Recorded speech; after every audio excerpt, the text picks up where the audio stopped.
Firefly loses an engine, maybe Starship loses an engine, and it's possible that NASA loses STEM, science, SLS, green airplanes. Kevin, we may be here a while. Roll the intro. And here we go.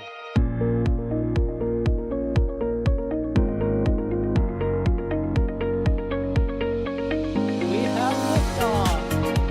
Propulsion continues to be nominal. RCPA chamber pressure looks good. Following up. Roger, with planet. Water towers, fly! Yes! Tango down to nominal. Flight downside SPD off. Bring in SPD off. It's orange! 145! Oh my god! Oh my god! Decollage. Look at this!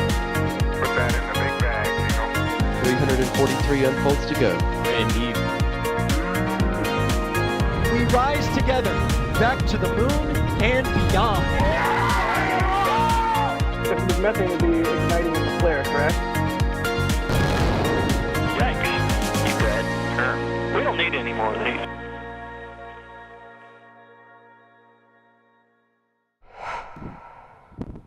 Mars sample return, space station funding. Oh, we're back from the intro. Sorry, I was still going through the list. In case you don't know, I am Sawyer Rosenstein, and I'll be your host for today's episode of The Flame Trench, where things are definitely about to get spicy. This is our weekly kind of looser news show where we get to talk about all of the hot button topics and discuss them, and of course, take your opinions and your questions as well.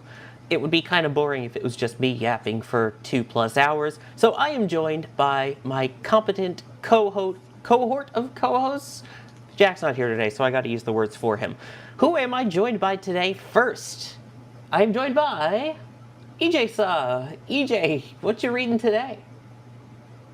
Oh, hey, I was reading this systems engineering handbook to figure out how to run a space program, because apparently NASA doesn't know how to do that. Anyway. Hi, how you doing? I'm doing spicy today. I think we're all on that same kind of boat, so... No, it's great. Nice to see you on top of the our hut there with the VAB in the background at KFC. Yeah, I'm in Florida. Isn't that cool? Yeah, it's nice and warm. It's great. So you should be right next to somebody then. I don't know. Oh yeah. Dee's right over there. Dee's right over there. You mean Dee Wise, who's also joining us on today's episode of The Flame Trench. Dee, how's it going? Yeah, it's great to be up here with you, EJ and Sawyer. It is, oh my, there's a lot to talk about this week, isn't there? Just a few things. So, yeah. And a reminder, if you have any questions, you can tag us at NASASpaceflight. We'll do our best to answer as many of them as we can throughout the show. Just kind of try and keep it to the topic that we're discussing. Trust me, we will get to Starship. We have a lot to discuss with that. But we have a couple other topics that we want to hit first.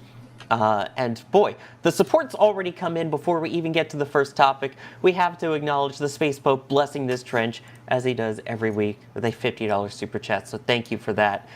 So that means that we can get started today. And of course, the first topic is not what you think it is. It actually is about Firefly and their most recent launch, where we saw a bit of an observation in that they kind of lost part of a nozzle during the launch. Let me send it over to Dee for this one. Yeah, so on Tuesday, Firefly launched their Message in a Booster mission, which was, I was really looking forward to seeing this launch. They are launching a Lockheed Martin LM-400 satellite bus for carrying communication payloads, and it's a really customizable system. And so after some delays, they finally lifted off at 6:37 a.m. local time, that is Pacific, from Slick 2W at Vandenberg Space Force Base in California. Now, everything seemed to go well at liftoff, and it was a bit foggy, And everything seemed to continue well until they got closer to the actual stage separation. We aren't sure exactly what happened, but there seemed to be a rather eventful separation, and it appeared that there was a large amount of debris from the first stage, but then the second stage actually continued on flying, albeit without a nozzle. So the first stage exploded seemingly at separation, and the Lightning engine nozzle extension was no longer attached to the second stage. Now, despite this, the thrust vector control was able to get the second stage back in control to sort of continue on its trajectory, but with that loss of the nozzle extension and efficiency, they were not able to make it to their target orbit, and so it actually re-entered and impacted the Pacific Ocean, though of course we did not see that on stream. Firefly then announced the loss of the payload. You can see there the second stage was sort of tumbling a bit at separation itself until it managed to correct itself, which is really impressive to see that correction, but not enough to actually reach reliable orbit. Yeah, you could see there was supposed to be an engine nozzle on the end of that, and yeah, there kind of wasn't one. So that's a little bit of an issue, and it made it into what seemed like a decent orbit. Of course, the perigee wasn't going to be able to make it work into actually getting into orbit. As you mentioned, it re-entered and it became fish food of whatever was left, unfortunately. But I mean, EJ, you gotta admit, this is impressive to see this thing continue to fly with that nozzle extension knocked off. And it's also worth noting again that that was a nozzle extension that was on there, right? Yeah, it was a nozzle extension on the end of the motor. That thing is basically, it's not coming exactly out of the throat, but it's basically coming right out of the throat of the rocket motor. So, you know, sorry, you said it didn't make it into space. Yeah, I mean, it got to a high apogee, which is the highest point in an orbit, but it wasn't enough to, you know, get perigee high enough to circularize your orbit, right? The reason why is because if you, and this is why I hate stubby nozzles, right? But what we do know from the stubby nozzles that we've seen fly on other rockets is that the stubby nozzle is there when when lower performance is needed. So what does that mean in plain English?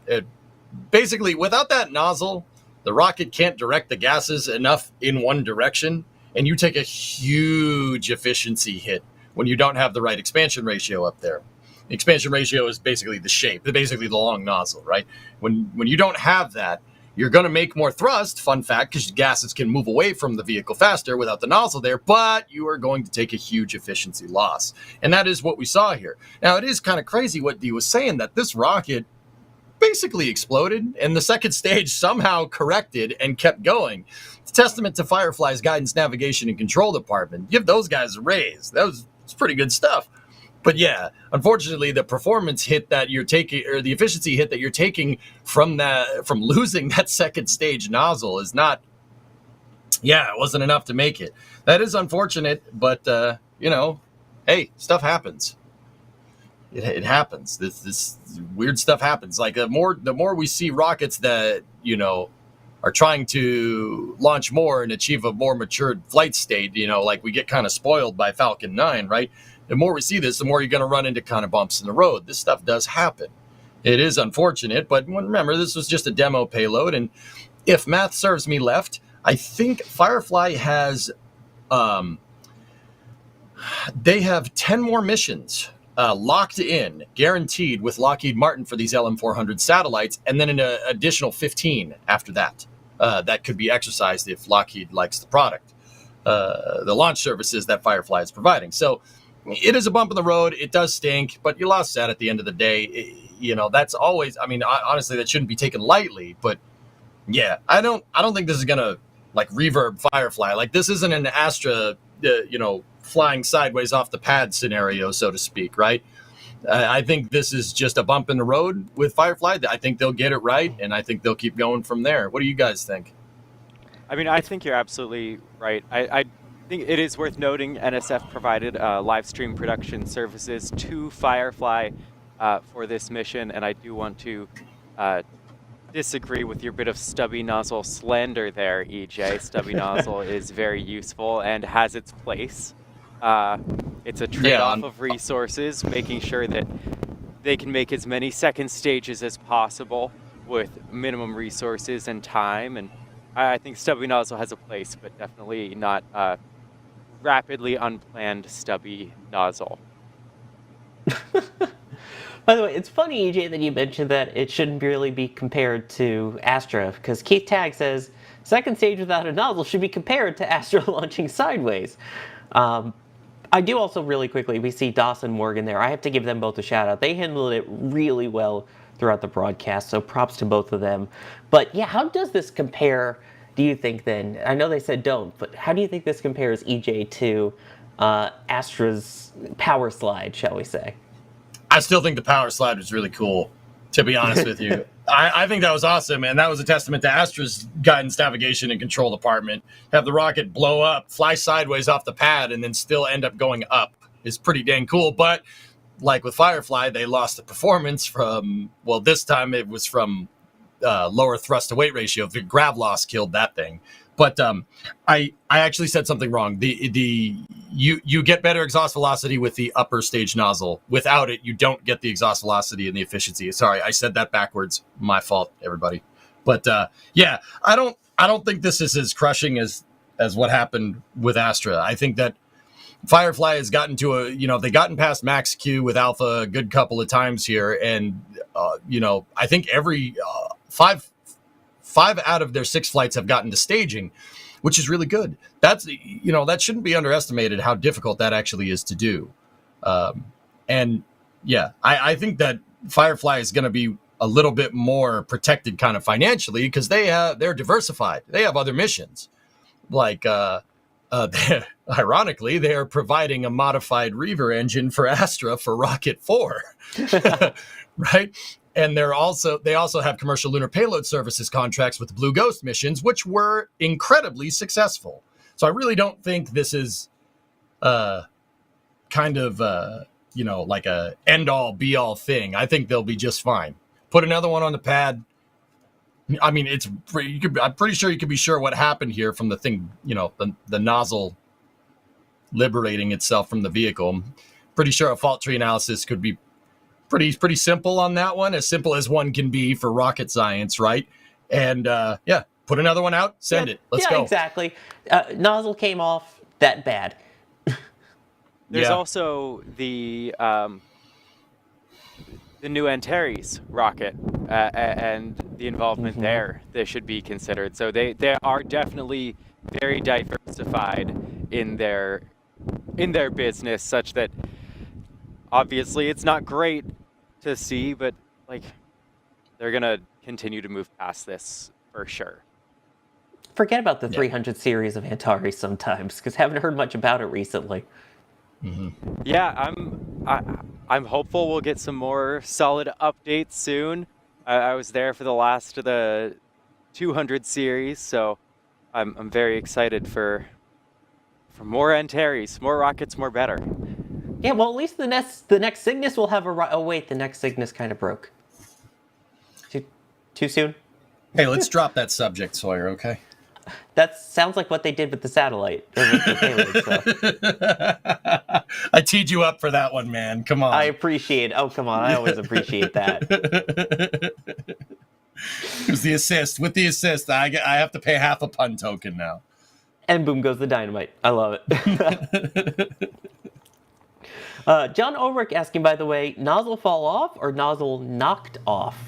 D, what do you think from what we saw? It looked like it kind of had that collision there on the stage separation, and we've seen from past rockets with Firefly, it's a really tight margin on that. It definitely feels more like it got knocked off situation than nozzle fell off, as we saw more with the Cert 2 site type situation. But I'm sure we'll continue to get more information as they investigate exactly what went down. But it definitely feels like more of it got knocked off versus someone forgot to tighten some bolts, as I saw some commenters saying. Yeah, the bolts seem to be okay, at least. Everything else with the rocket is just kind of didn't really fly. Minor detail. The more and more I look at this footage, Sawyer, if you look at it on the screen right there, it looks like that first stage has a little bit of a radial out component to its burn right up until staging. So I don't know if we can just back that footage up a little bit. I know that's not like, hey, producers just do this thing out of the blue. Can you? Right? Like, yeah, okay, a little bit after this, like pretty much at T+2 minutes, you see a picture of the rocket ascending. That's not in the infrared spectrum like what you see right there. And the rocket seems to be pitched up relative to its velocity. That's called a radial out component in orbital, like kind of orbital maneuvering. Radial out component is used to stretch more performance out of your first stage. There are other launch providers that do this, but, and once again, the tracks, like this is the track right here that I'm talking about. See, the rocket's pitched up slightly comparatively to where it's going, comparatively to its plume, right? It looks like it's kind of nose up more towards the countdown or the count up clock over there, right? The thing is that when other providers do this, right before they get a main engine cutoff, the rocket aligns with your posigrade vector and then stages the rocket. I'm not sure that that's what happened here. You said we saw this in past videos. I believe it was Flight 4. We had an onboard view, and we saw the nozzle come probably within, 2 centimeter of tipping the inner stage. So I'm not sure if that's if it's the same thing as what we saw before, but it definitely seems like, that first stage burning slightly radial out and ejecting the stage not completely aligned with your prograde vector could be problematic. I'll say, like, basically the nozzle hits the inner stage on the way out, puts a crack in the nozzle extension, and then the engine goes to fire and the nozzle decides to not be a nozzle anymore. They said you could be anything, so you wanted to be free, Yeah, that definitely could be the case. Sorry, it is quite windy up here right now. It definitely could be the case that it just did not have much room, and then that impact caused an issue that the firing later fully revealed. Mm-hmm. Yep. Yeah, we'll have to see if they end up making any changes to that separation mechanism or the design of that first and second stage kind of interstage area. It'll be interesting to see what they have to do to make that work. I mean, it's very interesting, Sawyer, because history doesn't repeat, but it rhymes. I can remember other launch providers in the early days of SpaceX had this same problem. And, if you guys have watched a Falcon 9 launch, I don't know if you guys have seen those. They're kind of rare nowadays. Ooh, let's actually look at the separation from Flight 4, because we can see sort of how close the nozzle is, how much... Yeah, this is what it's supposed to look like. Mm-hmm. SpaceX on Falcon 9, for instance, has a push rod in the center of the inner stage that pushes up on the nozzle and makes sure the nozzle stays straight inside of the inner stage to avoid what you're about to see here. What you're about to see here. Watch how close this thing actually gets. See, once again, look at that rocket. You see a radial out. It's the radial out component. Squeeze more performance out of that first stage, and maybe it wasn't that flight, because that staging actually looked good. There was one that was during the nighttime. I think it was Flight 2. It may have been Flight 2. I may have been wrong. Sorry about that. I'm 0 for 2 on facts today. No. 0 for Flight 2. Yeah. So I think it was Flight 2. You know what? You know what it really is? There's so many dang rocket launches. I can't remember all of them. All right, here's Flight 2 on the screen now. Yeah. It was Flight 2. Thank you, Chad. Yeah. So once again, Same thing, right? Actually, that looks more. No, there it goes. Watch, look. Oh, that's absurdly close. That's what I mean. Like, that's real close. I don't know if that was on purpose or if they're supposed to do that. It could be aerodynamic perturbations from the staging altitude. There's a bunch of different things, but man, that's real close. And also, we never saw the fairing ever. Like, we saw it at liftoff, and then they switched to it. They switched the camera to the front, and now this could have been video delay. It's so close, right? That's what I mean. It came about an inch, right? About an inch from really becoming bad. Like, look at that. See, that's really, really, really, really, really, really close. We didn't really see the fairing separate either, but yeah, I'm pretty sure they tipped the interstage with the nozzle. Once again, that history doesn't repeat, but it rhymes. That's happened before. And once again, like I was saying, if you've seen a Falcon 9 launch and you watch till staging, right? They have a pneumatic push rod in the center that makes sure that the nozzle doesn't hit the interstage because it picks up on the throat of the Merlin vacuum engine. You know, I'm not saying that Firefly needs that. I'm sure they'll figure it out. There's plenty of people working there that are way smarter than me. But yeah, this does happen. That's the point that I'm trying to illustrate. It happens. You know, you figure it out. You good. And like I said, Firefly diversifying all over the place. Sorry about that. Firefly diversifying all over the place kind of shields them from, failures a little bit. Yeah, I also have to give a shout out to Alex because I can never hear the word pusher anymore. I always hear the word pusher. So.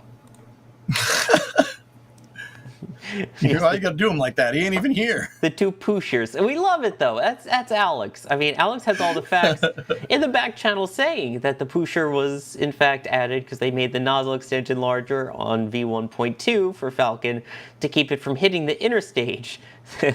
They put that there, and so also give a little extra kick to the now heavier second stage with the subcooled prop. So.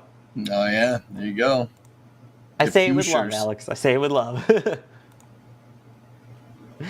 Well, let me take a minute and hit some support here because we've had. Look at Ethereal, right in chat right now.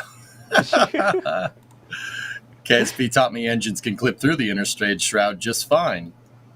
Uh-oh. KSP IRL. Oh no. Life imitates art, D.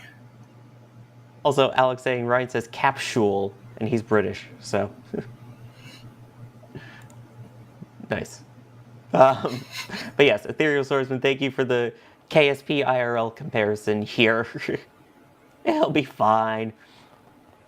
Matt Pippin becoming a Capcom member. Thank you, which means you can join us for the pre- and post shows here on the Flame Trench in the NSF Discord, so hopefully you can join in and join us for the fun pre- and post show. It's a lot more loosey-goosey, and you can also continue to tell Jack how wrong he is about bagels, although he sent a picture with some real bagels in it the other day, so I had to give him some props, ignoring his cruddy jalapeno whatever monstrosity up in the corner of the photo. He shared real bagels? Is that a first? Yes, he did.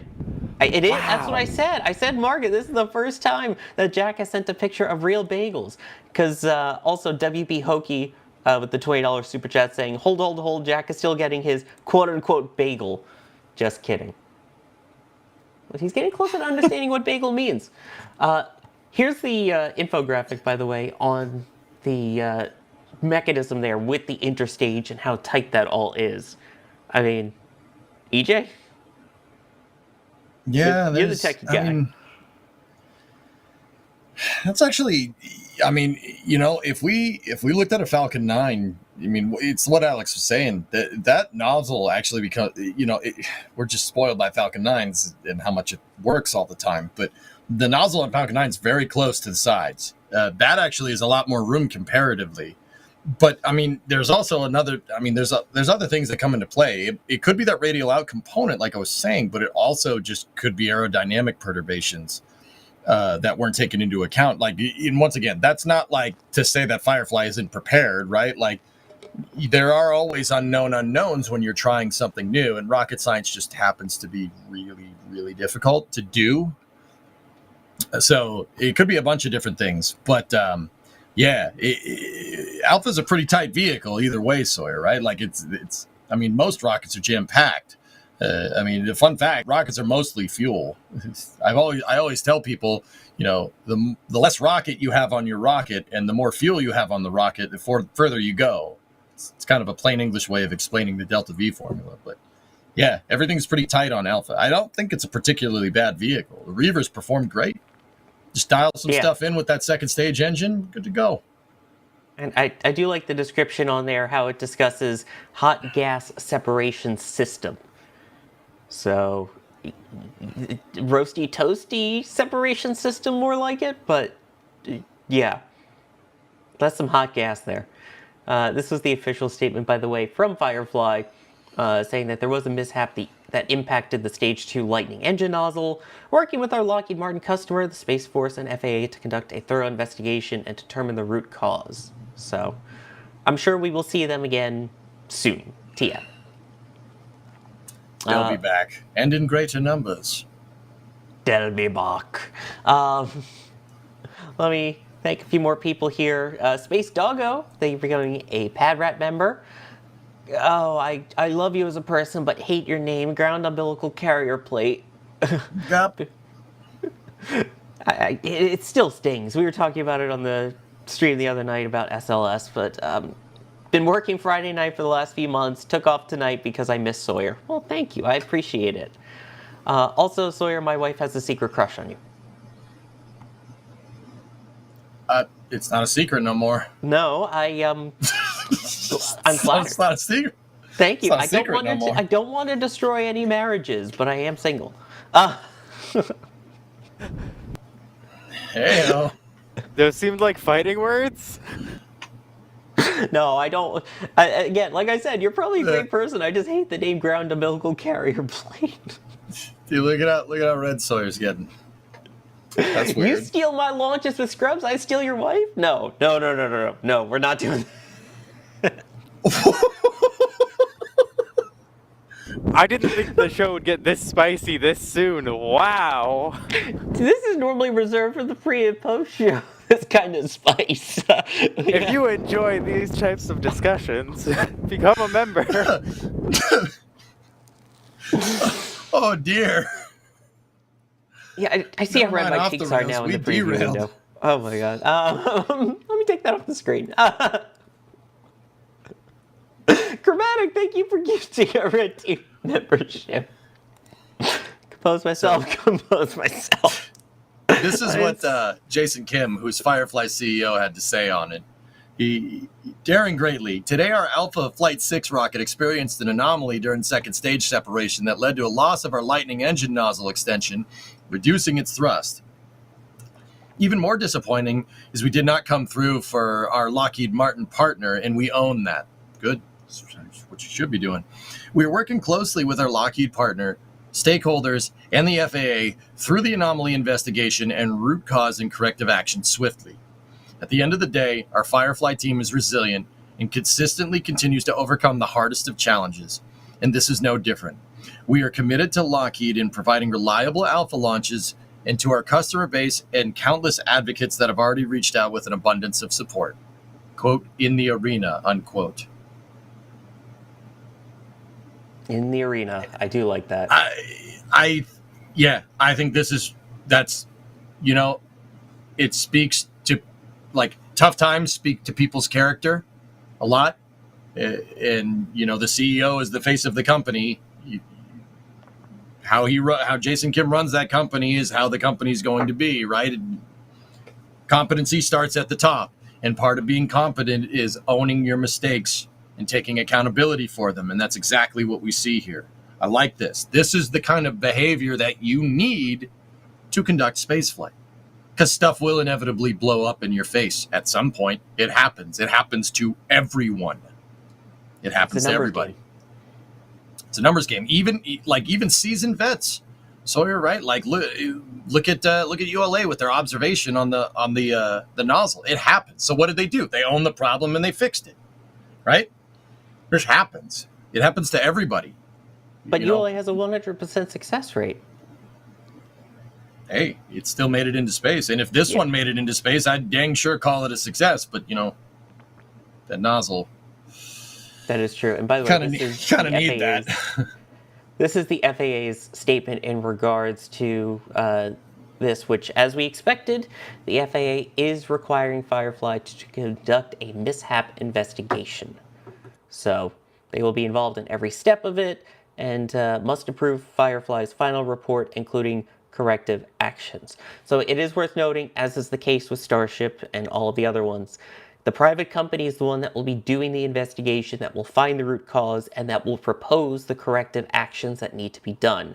Once they do that, they will then pass it off to the FAA, who will either sign off on it or say no, which is very unlikely that they will say no to any of those. So just worth noting the process there. But then a very interesting question that just popped up from Mighty Unlikely. Does Lockheed Martin still pay for this flight, or is that money info private? Is there space and all the companies that launch basically have their version of space insurance on it, right? Yeah, so there are multiple different types of insurance that companies can get. So if you've made a satellite and you want it launched into space, you can get insurance specifically for the launch portion of the mission. You can get insurance for the operation of the satellite in space. So I don't think we have any detailed understanding of the exact financial agreements in place. However, it's highly plausible that there was some sort of insurance here. Obviously, everyone knows that a successful outcome isn't guaranteed, so they'll have insurance, they'll have their backup plans, and they will come away with a good outcome in the end. Not, they have all these contingency plans for any stage of flight in general. Not sure again of the specifics for this mission. Exactly. Yeah, we never really get actual numbers, but there are companies out there that is solely what they do. I mean, we've seen it in action before, Amos 6, but you don't get to hear about it very often. I mean, it's not like Lockheed Martin goes down to the launch services store and buys like 25 launches. Oh yeah, I will take 25 rocket launches, please. Every launch every launch contract is just that. It's a contract. Contractual sales like this are a form of complex sales where, there's really no, unless the contract says there's really no fixed price. There's no like insurance premium. It's not like a public rate. Everything is done behind closed doors because it's all a la carte. Like it's a contractual thing. So the stipulations of the contract framework can change. Even if a provider is using a similar launch vehicle, like a geostationary satellite launching on Falcon is going to have different contractual obligations than NASA with the Dragon mission, right? The SpaceX providing a service for NASA with Dragon 2 going to the space station. Even though it's the same rocket, there's no way that contract structuring looks similar. There's no way. It's a la carte every time. All I can think of is like Rick from Pawn Stars going, best I can do is $20. Yeah, there's not really a lot of rocket launches around. They're kind of rare. It's not really much demand. The best I can do is $20 per kilogram to low Earth orbit. Yeah. Hey, let me talk to my rocket guy. I'll get him down here. He knows a lot more about this than me. Sorry, too far. All right, cool. No, you're also pulling off the Rick look right now too. So. Oh yeah. Are you calling me out? But all right. Maybe. Chromatic, thank you for gifting a Red Team membership. Ben Creasy, I'm super impressed Firefly continued to burn despite the RUD. I mean, that's the winner right there, is the fact the rocket kept trying. It kept going pretty well after that, so props to the team that did work on it. It maintained good control. It wasn't in a good orientation, and it regained control and continued to burn, continued to gain speed and all that, and it wasn't enough, but it shows some very, very impressive engineering. Exactly. And I wouldn't be surprised if you want to now retract your gifted sub, but ground umbilical carrier plate gifting a red team membership. So thank you very much for that. And apologies to you, but genuinely thank you for being a part of the community, and hope you know it's all in fun. Speaking of things that are fun, I think he knows you're kidding, man. I hope he does. You never know these. I want to make sure people know that. Gup's been around for a good while. I'm pretty sure he knows us. Yeah. Not joking about the single part though. Hit me up. Anyway, not his wife. Why you gotta go and make it weird again, dude? You really want to get weird? Let's talk NASA budgets. How about that? Would you rather talk about my dating life or NASA budget? Actually, that's a terrible question. Let's ignore it. Which one of these is a sadder thing to talk about? Sorry, I'll wingman for you if you want. Like, ouch, D. Damn. All right, let's get into it. EJ, the so-called skinny budget is out, and yeah, this is going to be a fun topic. Oh, please don't hate me. Please don't hate me. Okay, so the White House has a proposed budget for NASA. It's a little different, to say the least. There's some parts of it that I honestly don't mind, but other parts I'm like, it's probably not a good thing. You probably shouldn't do that. But so amongst other things, it calls for SLS to basically be phased out after 3 flights. So after Artemis 3, rely on a commercial venture, which is weird. And because of that, no gateway, because it's not needed. There are some budget increases. There, $647 million will be allocated to human exploration operations. So those are just straight human space exploration, which includes Mars-focused programs. But on the science side, there's a $2.2 billion cut and cancels low priority programs such as like Mars sample return. Mission support budget aims to cut $1.1 billion with better IT services, NASA Center and operations. On Earth science, low priority climate monitoring systems are being canceled, and restructuring to the Landsat Next mission. Legacy human exploration systems, SLS phased out until after Artemis 3, and also eliminates Gateway, which we talked about already. Space technology budget would cancel failed space propulsion projects and move these to the private sector. Oh, it's getting tough to read. On the ISS side of things, the budget would reduce science and crew hours on the space station. The cutoff year for the ISS remains at 2030. Okay. Surprised to be sure, but a welcome one. And as for STEM engagement, NASA cuts down STEM programs to inspire with its programs and reduce STEM study funding. Okay. Next to all of this, the funding for the National Science Foundation is being cut in basically every field, especially in Earth observation and climate change. So, okay, that's a lot. That's a lot of stuff. Okay. Guys, I'm going to gather my thoughts here. He's cooking. Okay. Hear me out. Look, I'm not going to sit here and sugarcoat it. A lot of this stuff is not the best. It's not great. I particularly don't agree with phasing out SLS. I don't think that's a good idea. Until there's a commercial analog that does the same thing, I don't think that's wise. And I don't think hedging your bets on a vehicle that's nowhere near human rating, like Starship, even though Starship will be at some point. I've never bet against SpaceX, right? I don't think we should. I think there should be overlap. We shouldn't allow ourselves a stopgap in lunar exploration capability. I don't think that's a good idea at all. I think that's a very bad idea. And to sit here and suggest that SLS has a commercial analog right now is pretty funny to me, because it demonstrates a fundamental misunderstanding of how Delta V works. But whatever, personal opinion. I do like $647 million being allotted for a Mars-focused program for human exploration. That's pretty cool. 647 isn't a lot, but generally at the start of a new program like this, you're not going to see like 5 billion to Mars exploration.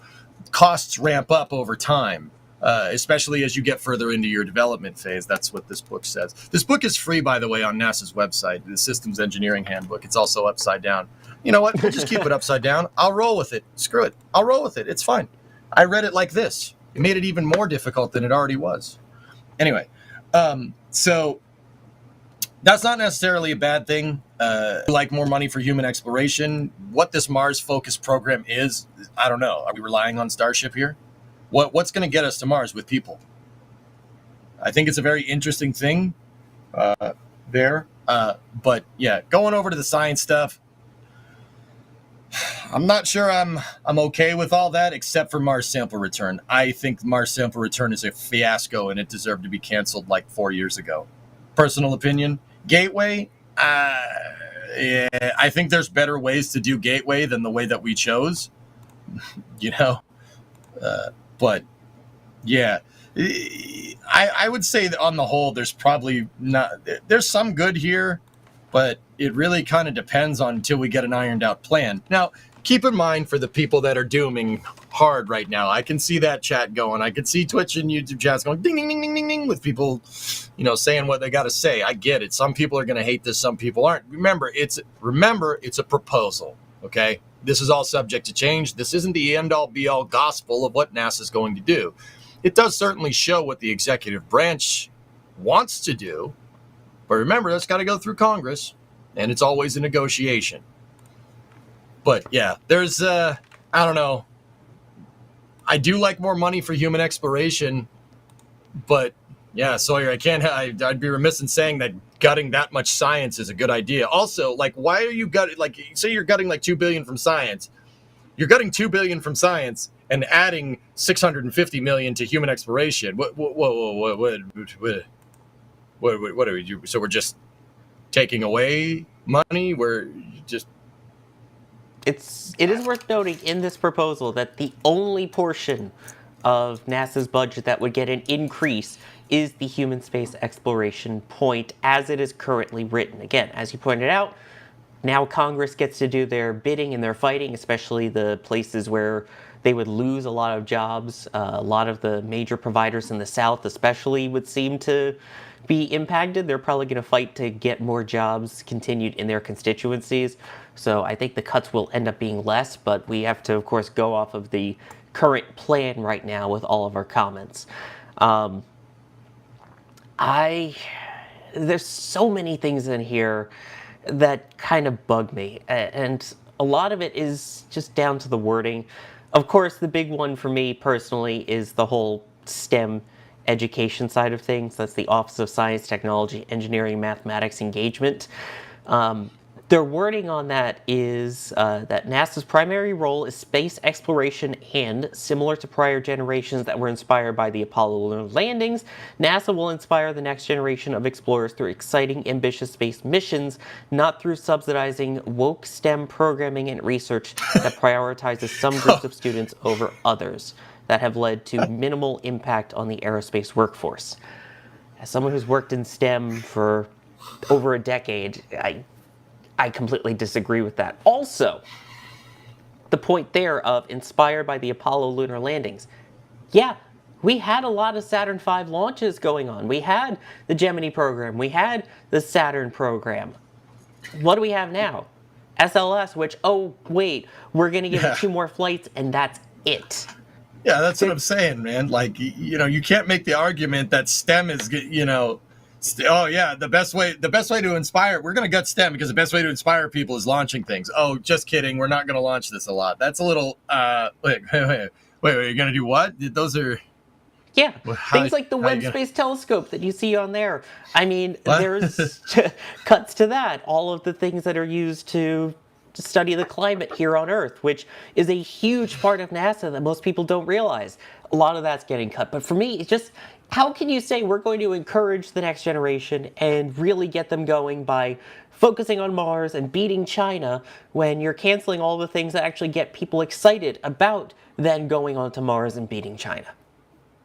Yeah, I just want to say, how awful I find all of this, frankly. Like, there was one marginal increase. And so that cut to OSTEM, that was a $143 million cut. And I believe last year's budget was $143 million. So that is a complete cut to the Office of Science, Technology, Engineering, and Mathematics engagement, which, I mean, there are grants to colleges. That's how so many people that are studying to get into this field, they get these opportunities to explore new research, all these sorts of things. They're completely cutting, the plan at least is completely cutting the initiatives for green aviation. They're cutting, like, Siri heard me say that apparently. They're What did Siri think? They're cutting so many valuable programs, and it's not like they're trying to maintain research. The climate research that is being done is just being needlessly cut. So much of the research that we do is through these partnerships with PhDs and graduate programs, through things like OSTEMs and university partnerships, and like, it's absolutely awful to see that being cut back. There are so many opportunities that up to this point NASA has been able to provide. They have internships where they're bringing high schoolers going into college very early to learn on the job. As I'm a little bit frustrated, if you can't tell, about this budget. I think Gateway getting cut at some point, somewhat predictable. We've seen the writing on the wall for SLS. We don't like it. Obviously, I want to see more SLS flights. To some extent, okay. Great, let's do more Mars funding. But if we have our orbiting laboratory, and they're wanting to cut research there, like that, I don't see how any of this is beneficial to us as a population at all. It seems like a very politically motivated vendetta in a lot of ways. By the way, I just want to give you a quick shout out to our chat moderators who are doing amazing work right now, because this is a spicy topic, to say the least. So yeah, I mean, our you mods are are the on best. the same page with the STEM side, D. That's for sure. You can't get people excited about going on to the moon and Mars if you're not telling people about what we're doing to get to the moon and Mars. The research being done on the ISS, which that's another thing. They're talking about cutting down the number of crew, cutting down the number of missions that will be sent up to it with resupply and things like that to lead up to the 2030 deorbit. But here's an interesting thought. Obviously, we seem to be on the same side of this, but there's a really good point on the other side of things. And EJ, I'm going to throw this one to you. Kilmore is saying NASA does not need to be doing climate change and earth sciences. There are other agencies that already cover that. And I wonder what your response is to that. I'm sorry, are those agencies... Aren't those agencies also being cut? Like, NASA is set up to do so much of this research.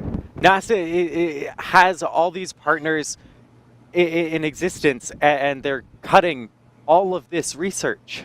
And I hope that there is pushback. I hope that there is heavy pushback in Congress against this proposal.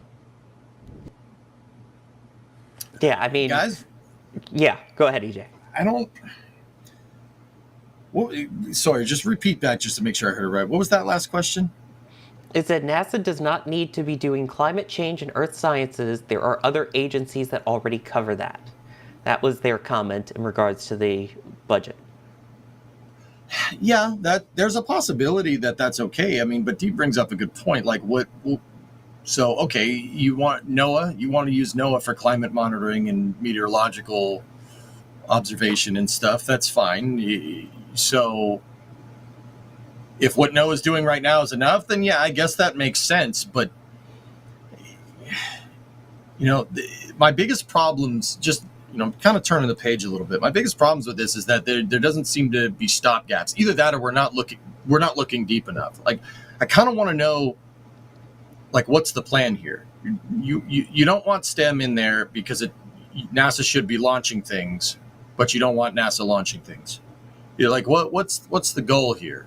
I'd be kind of curious to dig deeper. Like, if they're gonna swing around and keep expand programs in NOAA, and yeah, I don't mind that going away out of NASA. Like, I really do think NASA is at its best when it's pushing the boundary of human spaceflight.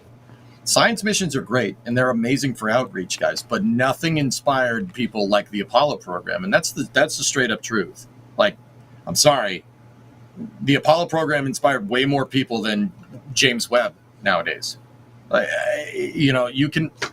You can say whatever you want, but it's the dang truth. The Apollo program inspired an entire generation, and well, people nowadays, most people, like, the James Webb Space Telescope is a household name, right?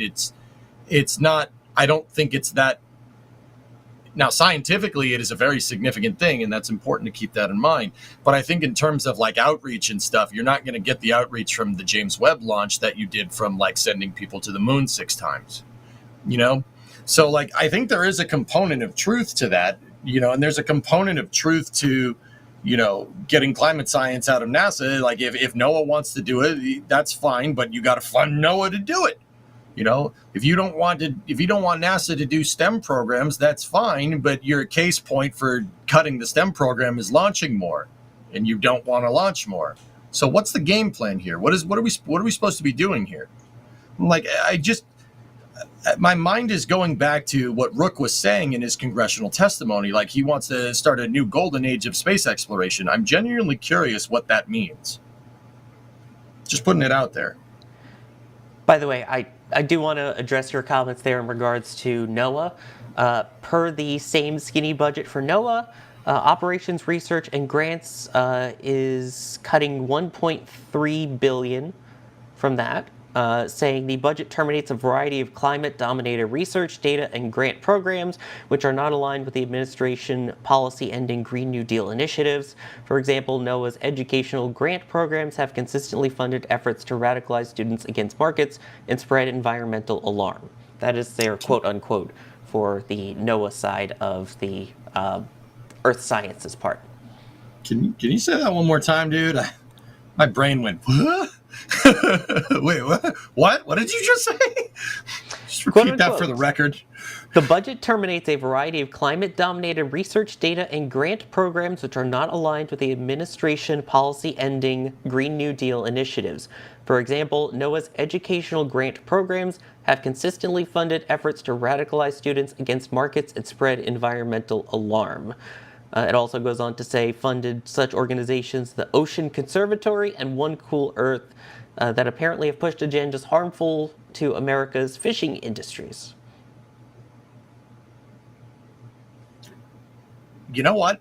I'm going to stay in my lane here and say that I just don't really know enough about that to say if that's a good thing or a bad thing. It sounds bad, but yeah, I'm probably going to weigh more on the line of, like, bad. But I think it's important with this proposal. Like, so, and guys know I'm not trying to say that researching climate science is a bad thing. Please do not twist my words, for the love of Jeb. All right, like, I'm more interested with this proposal. Like, what's your plan here? Like, what's the plan? Like, these goals weren't thought out of the blue, right? Unless somebody has an axe to grind, in which case I really don't like people that play political football with NASA. It's, proven historically to give very poor results. SOS. I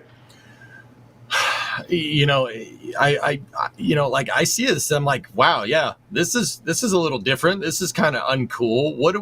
What's the game plan here? Like, you want to gut all this science because you don't like science or whatever, or you think it's bloat or something. Like, what are we talking about here? So, okay, if that's the case, you're going to cut all these science programs like that you think are needed, but you want to champion human explorations in spaceflight, but you don't want to do human exploration in spaceflight. Yeah, That's the thing. What? Again, the point that was made. What? Of other places can take up the slack, go for it.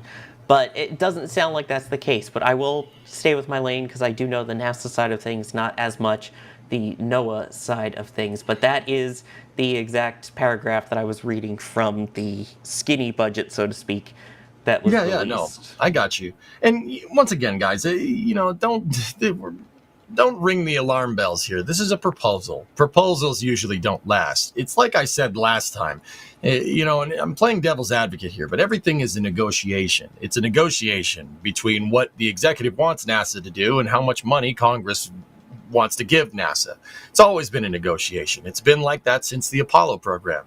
Just remember, this isn't the end-all, be-all. This isn't the gung-ho thing. There's people in Congress that pretty much won't allow this to happen, no matter where they fall on the political spectrum. Because at the end of the day, nobody wants to be the guy that let a NASA design center get, decommissioned in their congressional district. That's not going to happen. No one. The guy that's I don't. Forgive me, I don't know the person's name off the top of my head, but the representative that represents Huntsville is not going to be like, oh yeah, just cancel everything that Marshall is doing right now. We don't need that. That's fine. That's fine. That's not going to happen. That's not going to happen. On the flip side of that, NASA Armstrong out in California, they're not going to be like, oh yeah, just, green aviation. Yeah, we don't need that. That's just all the money that's flowing into my district. You know what? You're right. We don't need that no more. Like, there's no way that that's going to happen. Just remember, it's a proposal. Don't freak out. Yeah. Now, once again, there are some things in this proposal that are a little like, you're going to do what? Come again? Huh? But keep in mind, it's just a proposal. Just a proposal. Relax. I think we'll be okay, I hope. Kevin? Please.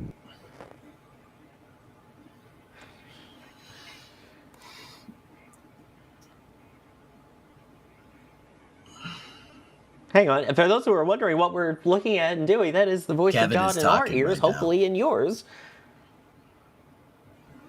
Kevin, Kevin Kevin Michael Reed will be coming back with his commentary shortly. Okay, I think I fixed it. Okay, here we go. Sorry. All right, so I was just going through the rest of the document, and there is a table later in the document that says proposed 2026 discretionary budget request by discretionary category.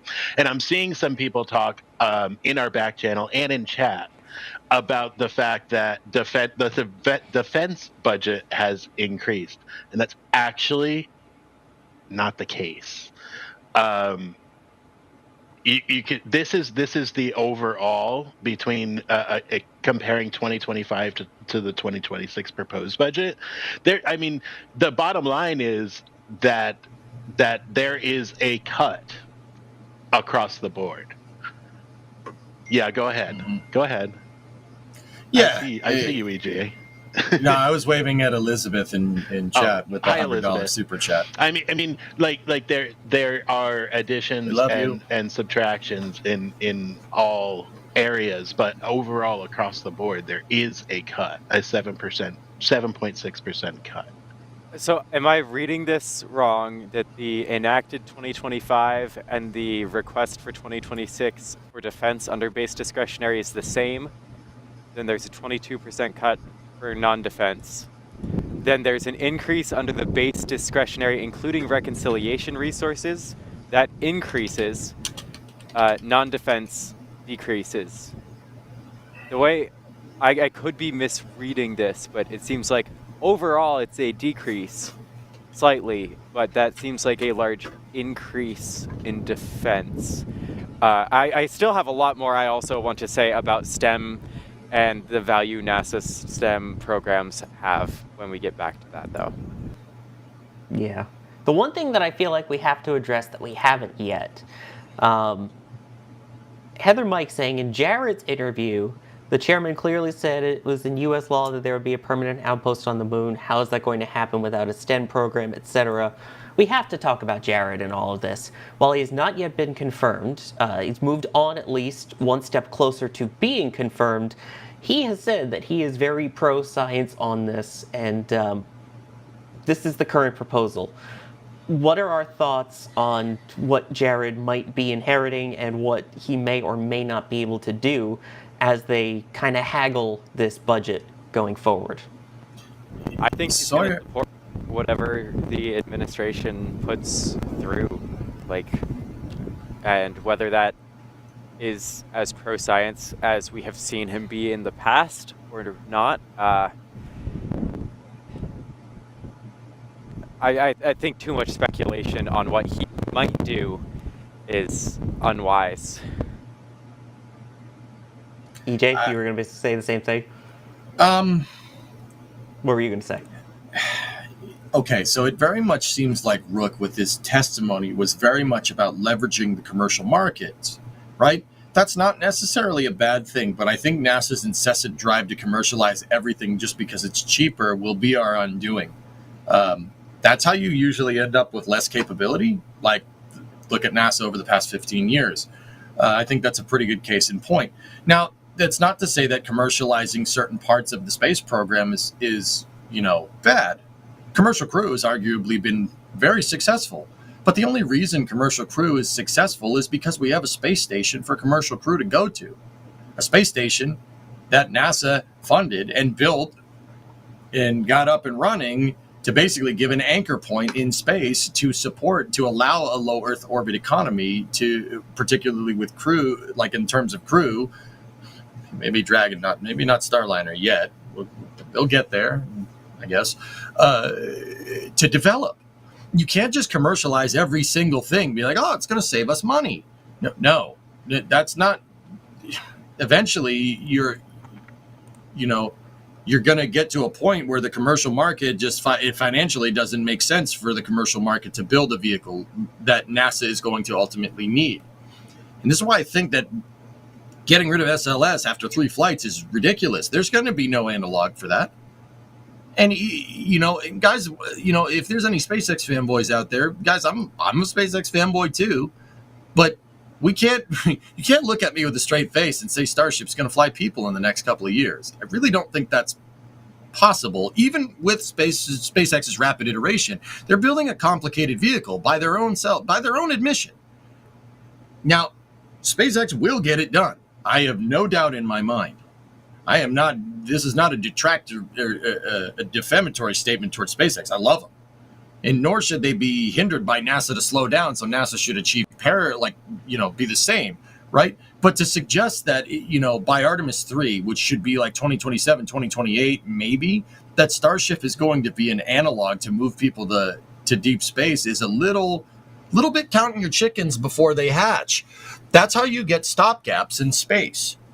That's exactly how this has happened in the past. Look at going from Apollo to the space shuttle. Look at going from the space shuttle to Commercial Crew. You shouldn't count your chickens before they hatch. They axed the space shuttle and Constellation and said, we'll put it to commercial. Commercial will do it. Commercial will bear the brunt of that. And then we couldn't launch people into space for 9 years from American soil. I really think the best time to cancel SLS is when Starship has achieved parity with SLS, i.e. if Starship can launch end-to-end people to the moon and back, right? Or at least a rectilinear halo orbit if we're looking for an analog with SLS, right? Then get rid of SLS. But to suggest that Starship is going to completely replace SLS in the next couple of years is no. That's where Rook wants to leverage the commercial science. He wants to leverage, the commercial market for crazy scientific endeavors. I don't necessarily have a problem with that, but there needs to be an anchor component, just like there was an anchor component for the ISS to allow Commercial Crew to work. Without NASA being kind of quote unquote an anchor tenant, right? With outposts in space, you're subjecting the whims of our space exploration to a commercial market. And whether you like commercial markets or not, commercial markets, they undoubtedly have their ebbs and flows. Commercial markets grow, they retract, they grow, they retract. It's elastic. That happens. Do we really want to subject our space program to that, particularly with human spaceflight? I'm not sure that's wise. I really don't think so. But I don't know, chat, what do you guys think? Yeah, I've been watching that go through. I do want to take a second to thank some people here before it gets too late into those. WB Hokey, props to the mods. Keep up the good work. Don't know if they get any of this, but at least get them some cheesecake one day with the $50 super chat. Thank you so much for the generosity. We do love our mods in chat. They do fantastic work, especially today. And Elizabeth, as you were talking about earlier, Elizabeth Hopner with a $100 super chat. No message, but beyond appreciated. Thank you so much. We can't do what we do without support from you. We are not government funded. We are not associated with NASA, so we don't get any of this budget. We can only do what we do with support from all of our viewers. So thank you so much for that. And I did say someone comment that maybe that money should go directly to NASA instead to help their budget. Imagine what we would do with a $1.6 trillion budget. I think that's too much money for spaceflight, Kevin, if you really want my honest opinion. No, I'm saying NSF. For NSF. Kevin would have more cameras at least. I would have lots of cameras everywhere. I think the point still stands, dude. What are we going to do with $1 trillion? I don't know. We can find a way. Maybe. No, I think, let's be honest here, we would be able to spend it. We would be hosting this not just from flame trenches, but from flame trenches on the moon. Yes, we would have NSF Sat 1 and 2 and 3. NSF SAT, we'd have our own rockets. Oh, yeah. And, the NSF station, yeah. Yeah. And we'll do flame trench from our own station. Maybe, just maybe, we'd be able to post a feature video each week. I doubt that.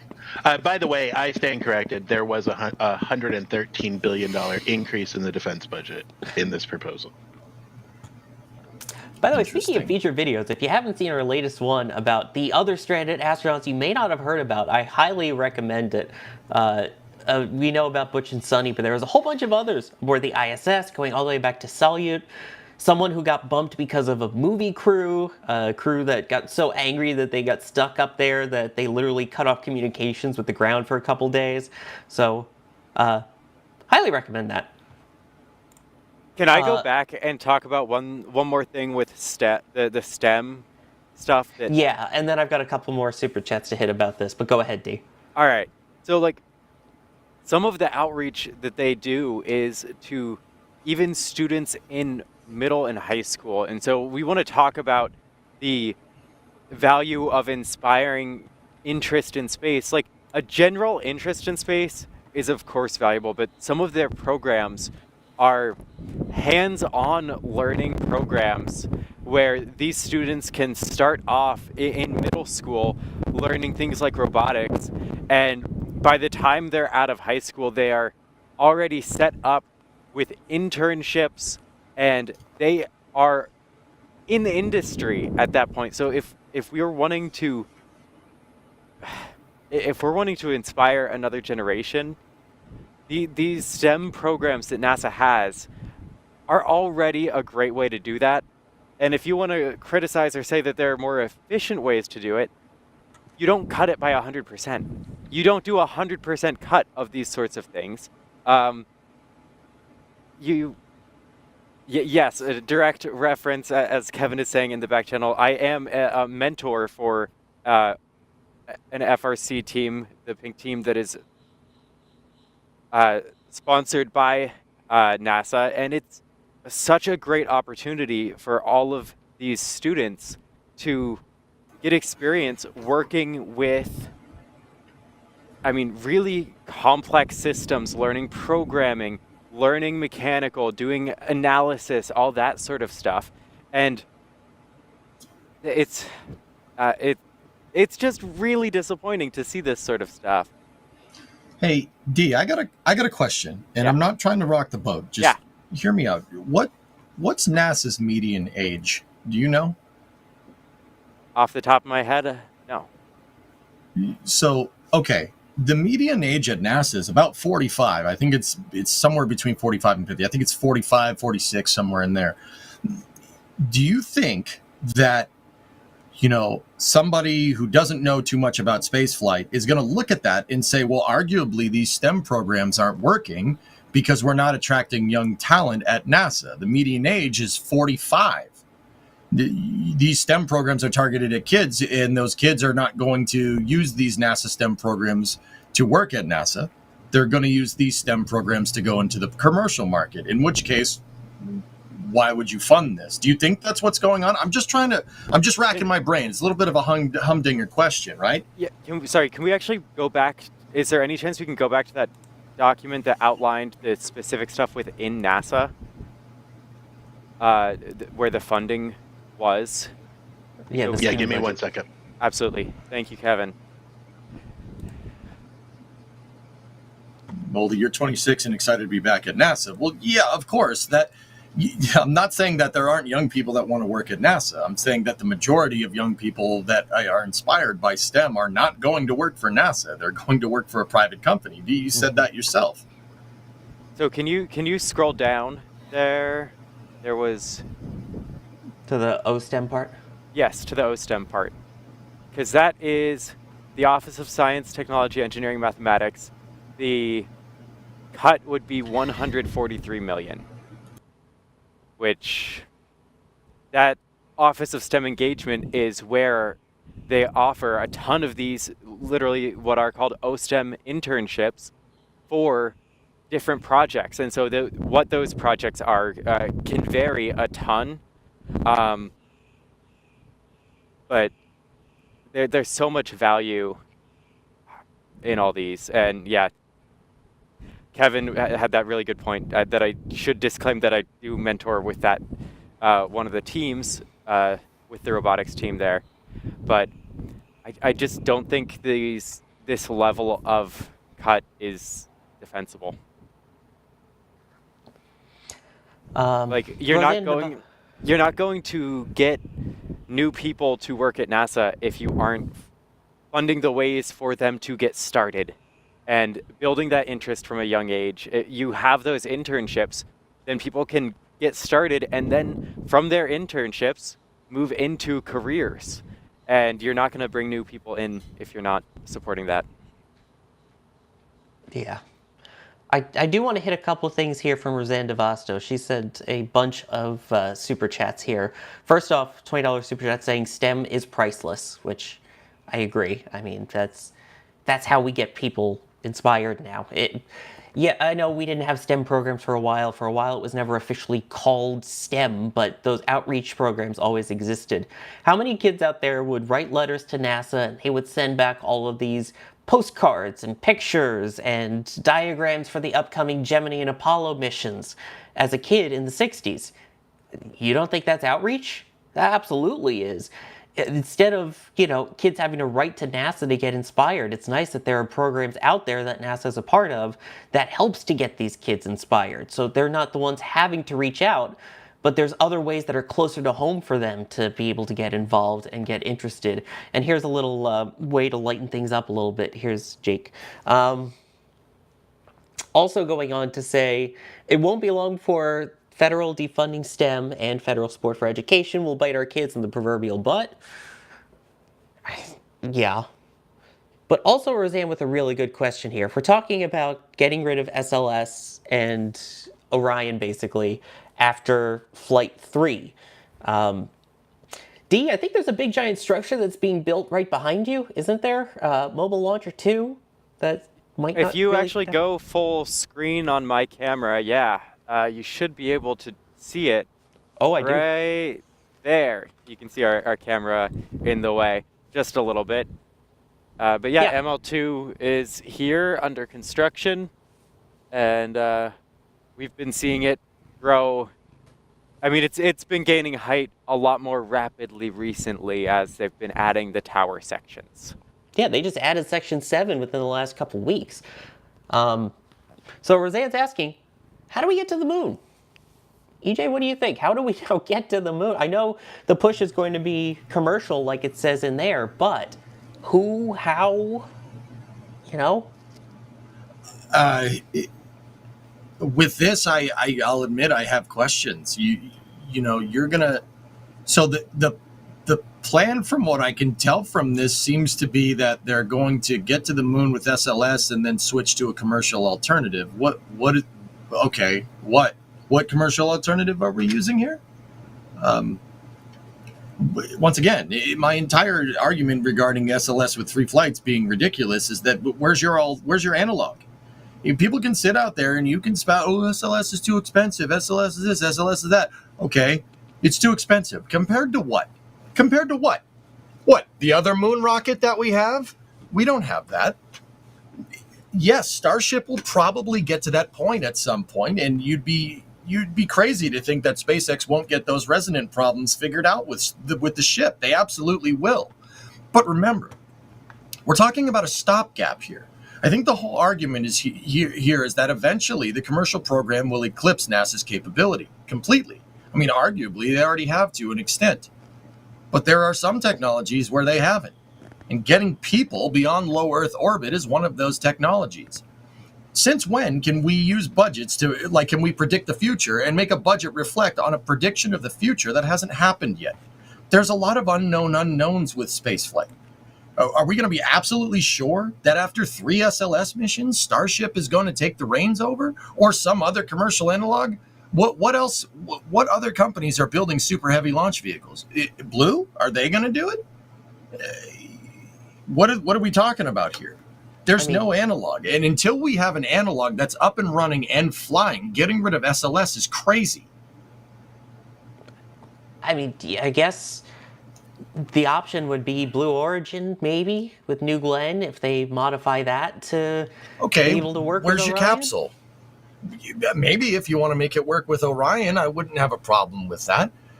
But I would make the argument there that if you're going to human rate New Glenn, use SLS for uncrewed cargo and ramp up the program, and SLS is your proverbial Ares 5 and New Glenn is your proverbial Ares 1.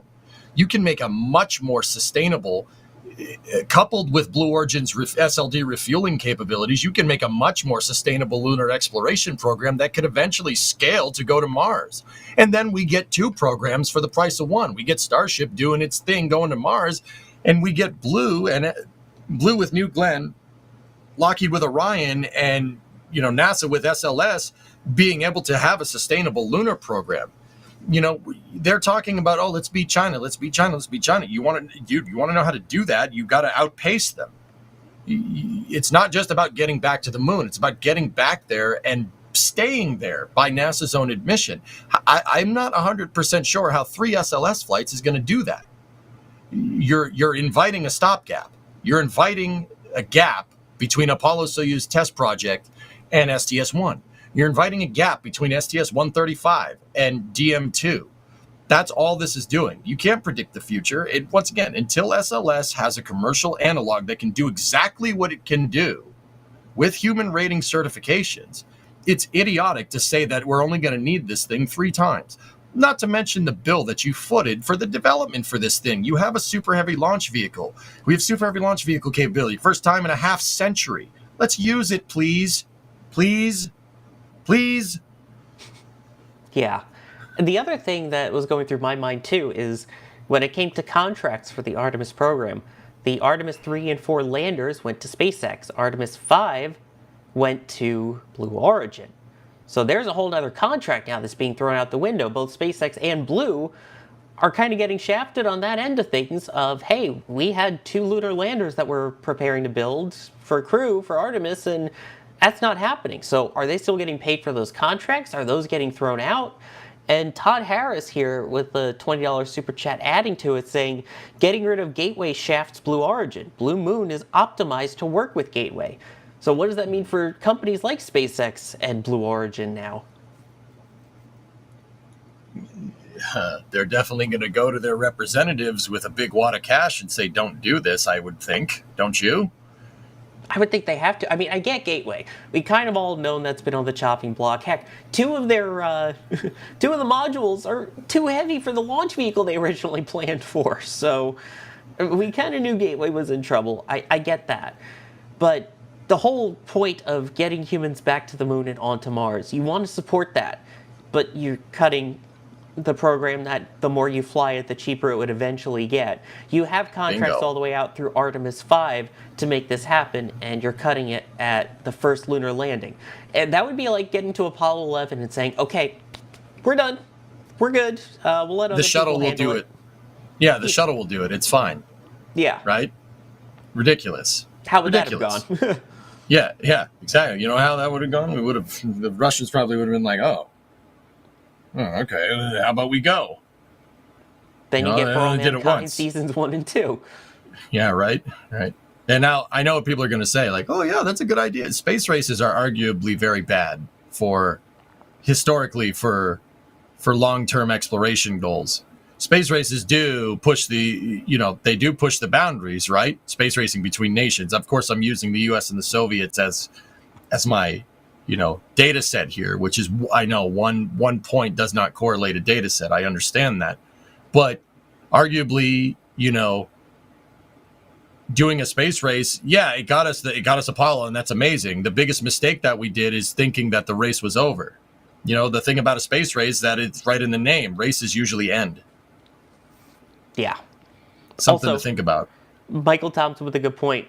What about agreements with other governments? We have the whole Artemis Accords. So what does that mean for that? I mean, there's a lot to consider with that too. This is a multinational partnership that was all working on this. You had the European upper stage for SLS-2. What happens to that? I mean, Europe and all of those don't really get a say in the U.S. budget as much as, say, a private company would, but it's just worth noting that. I mean, you're arguably basically subverting the entire Artemis Accords doing something like this. I mean, and I don't know if that's how you want to play it. That's how you want to play it. But okay. Yeah. And by the way, I know it's exploration upper stage, but you know what I mean. Yeah, I mean, Sawyer, regarding Gateway, I think that getting rid of Gateway is not the worst idea. I arguably do not think Gateway is useful in any way, shape, or form, except for to do scientific research out there, out beyond low Earth orbit. That's great. That's all fine and dandy. They pretty much chose the most complicated way to do it. Even if you went with the original way that Gateway was supposed to be planned, like with SLS missions, it being Gateway components riding in the Universal Stage Adapter on top of the EUS. Even if you chose to do that way, the whole point of Gateway is to do BLEO research, right? And then be prototyped as a transfer vehicle.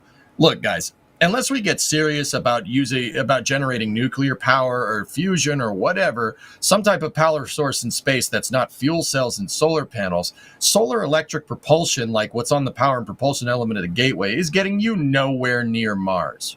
Nowhere near it. That's a pipe dream. All right, there's no way that's going to happen. That's just physics. Now, solar electric propulsion in space using ion thrusters is scalable, but it's only scalable to what your power source is. We only have solar panels driving the power source for this thing. So what is Gateway supposed to be? A prototype transfer vehicle to go to Mars? You're not getting anywhere near Mars with that thing. Stop kidding yourself, right? I don't mind getting rid of Gateway in its current form, but having something like Gateway might not necessarily be a bad idea. How about, I don't know, we take SLS with that EUS, right? Take the Universal Stage Adapter, convert it into a dry workshop, Skylab style, right? And send that to a rectilinear halo orbit. The EUS already has maneuvering equipment built into it. It already has RCS. Orion can dock if you put a station module on the front of that. That arguably does everything that Gateway does. Heck, you could put electric propulsion on your EUS if you really want to. The LOX tank is inside of an interstage. You wouldn't have to worry about the solar electric thrusters getting messed up. You could put rollout solar arrays on the Universal Stage Adapter. This would arguably work a lot better and not have to worry about some crazy complicated thing where you have to assemble this thing out in rectilinear halo orbit. One launch and it's there. And you still maintain your European partnerships, and it solves everything to be able to eventually turn the EUS into a transfer vehicle and do crewed Martian and Venusian flybys like what the Apollo program wanted to do. That right there is much more comprehensive than whatever the heck we're trying to do with that thing right now. You think the Halo and PPE is a Mars transfer vehicle? Not you guys. Do they really think that that's the case? That's not the case. You ain't getting nowhere with that thing. Yeah. I do want to hit a couple things of support here before we move on real quick. Ethereal Swordsman, thank you for the super chat. An authoritarian government gets heavy benefit from ensuring the population's undereducated. Climate change denial is a big part of this admin too. Roseanne DeVasto, thank you for upgrading to Capcom member. Hopefully we will see you for the continued spice in the pre and post shows for NSF Discord members. And Dimez saying, I'm Team EJ on this and will be hitting the emails and printed letters tonight for fixing SLS, not cutting it. So. Oh, geez. I hope I didn't rock the boat too hard.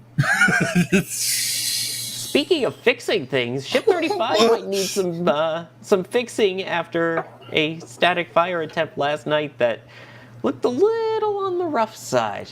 Was that a smooth enough transition? No, that was pretty good. Cool. I know a lot good. of you are here for this, so let's get into Ship 35. So last night, they conducted what looked like a 6-engine static fire. The night before, they had completed a single-engine version. It happened just 30 seconds after the Falcon 9 launch last night, which you could have watched live right here on NSF. As they were getting towards the end there was a very bright flash, and it looked like there was some more flames kind of around the side of the vehicle. Something just didn't look quite right. So we know that first engine test was one that was meant to simulate an in-flight orbit change, an in-flight burn there, something they planned on doing during these flights once V2 is actually in space and not in pieces. But it looked like once you get to that right before the 30-second point, things got very spicy and toasty in their flame trench. He said the thing. So I guess the real question is going to be what happened. So we've got the rollback now. We've got the upcoming transport closure as well, May 5th, May 6th. What do we think's going on here with Ship 35, and what do we think we saw last night? So this thing was Yeah, sure, man. This thing was definitely okay. So two things. I don't think anybody here can deny that something went wrong here. Now, how long was this static fire? Like 23 seconds or something? We counted it at just over 30 seconds. Just over 30. Interesting. Okay. So, have we seen SpaceX historically do a 30-second static fire? To my knowledge, I've seen, what have we seen, like 15? Alex, where are you at? I know we've seen a 20-second. We've obviously seen, there's that flash event, by the way, happening right there. We saw the 1 minute for the previous ship, but never a 30-second. Yeah, see, I'm not sure if that was supposed to be like that, because we know that SpaceX did a minute duration burn on Ship 34 to try and corroborate their harmonic resonance problems, to try and isolate that failure mode. The two things that I was going to say is that either they put this thing on the test stand and it did something completely different than last time, which doesn't really make a lot of sense, because why would you do the exact same thing with 35 that you did with 34 knowing it's going to pop? That's not iterative design. You would change something. And then try to induce a failure mode. Whatever that popping was, I'm going to go out on a limb and say that SpaceX may have been trying to isolate a failure mode. Now, maybe they did that a little too hard. So for the people that don't know, like, what's isolating a failure mode? So whenever you have a problem with a launch vehicle, you're going to do a fault tree analysis. You're basically going to do the equivalent of, well, did you turn it off and turn it back on again? But you ask that question pretty much 1,000 different times about 1,000 different components, right? Now, when you eventually do get back to the test stand and you fire it, right? Okay, so thinking is like this. Okay, so if we fire it for this long, with this amount of engines, with this amount of fuel, will it fail at this particular point? You make a hypothesis about that, and then SpaceX put it on the test stand.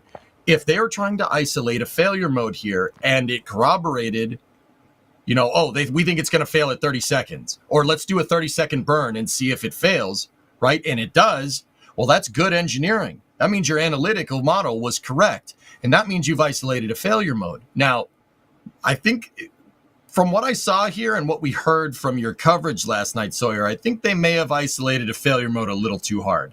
I think they may have zigged when they should have zagged. It's like, it seems like something was damaged from the sounds that we heard, but then again, they might be trying something different with Raptor, so we might be hearing different sounds. But there's up? a difference, though, sound-wise, at the end of that. Normally, you expect to hear the honk of the shutdown. We didn't really hear that. It was a weirder sound. And also, talking about failure points, the area where this happened looked identical, just based off of what we could see from our ground cameras, at least. That it was very similar to the area where they had the issues with Flight 7 and Flight 8. There was some spicy area, it looked like, around where that engine is in the attic, so to speak, where the kind of area right above those engines, which was one of the issues that they had during the last flights.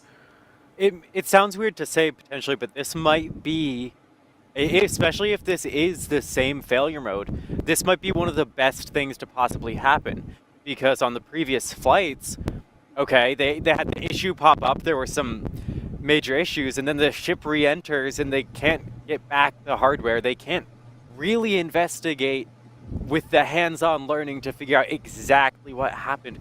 If this is a similar failure mode and they can dive in with all of their ground cameras, all of the data that they have, and they can get hands-on with the hardware to get an even better understanding, even if this does mean a delay to the next flight, this could be the best thing to happen.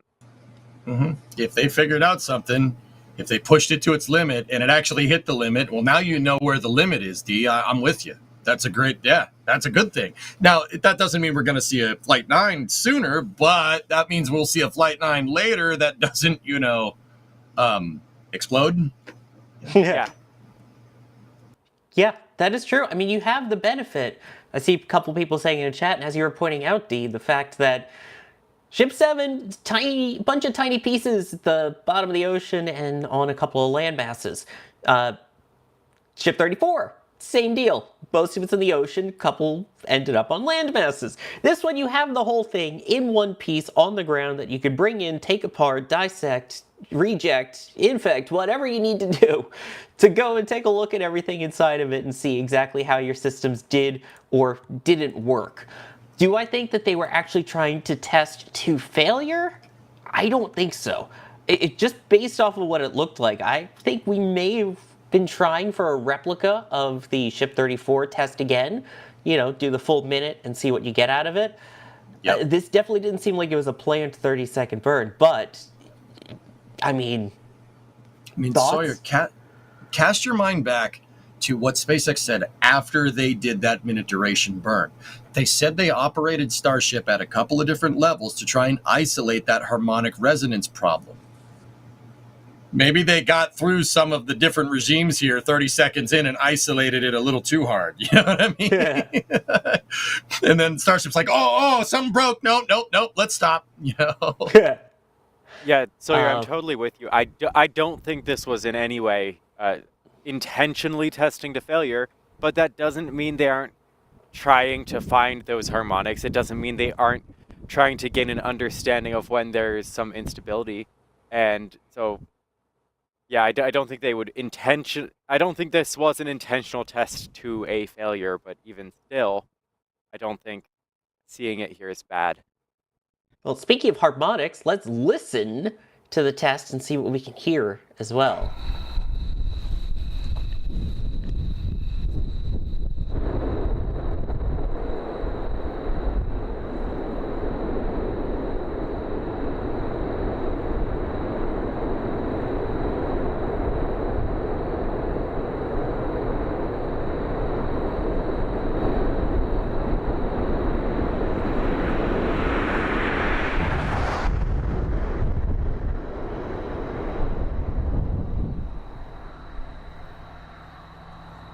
Yeah, that's not a honk. Something there definitely did not do what it was supposed to do. Yeah, that big flash right before everything stopped. That high-pitched whining noise, especially as it grew too. And again, keep in mind there is the sound delay because light travels faster than sound, and we were a couple miles away from it. But you could hear that high-pitched sound right before it quickly got quiet. Yeah. I mean, that's now see, like, that's the thing, you know, like, if it was anything else, if it was somebody that's doing like a qualification test with a waterfall style testing regime, right? And that happened, I'd be like, man, that's bad. That's bad. But because SpaceX does that rapid prototyping, rapid iteration that they want, it opens up a new can of worms that could have been an induced failure. Now, do I think it was? Probably not. They probably don't want to blow up their multi-million-dollar spaceship. But if blowing up your multi-million-dollar spaceship means, you know, a future one, or even this one after it's been fixed, potentially gets into space, and you can continue with the evolution of your, you know, the most complicated launch vehicle ever designed, I think that's a small price to pay, right? Yeah, and by the way, I'm aware there was definitely cars driving by from where that audio was taken. You can hear the cars going by. I was talking about beyond the car noise, listening into the sound, because you could hear the normal kind of honk when the other engines do shut down. If you listen at the end, you can still hear that, but right before that is when you get that kind of odd noise right around when the flash would be. Let's see here. I know a bunch of people with questions. EJ, I'll throw this one to you.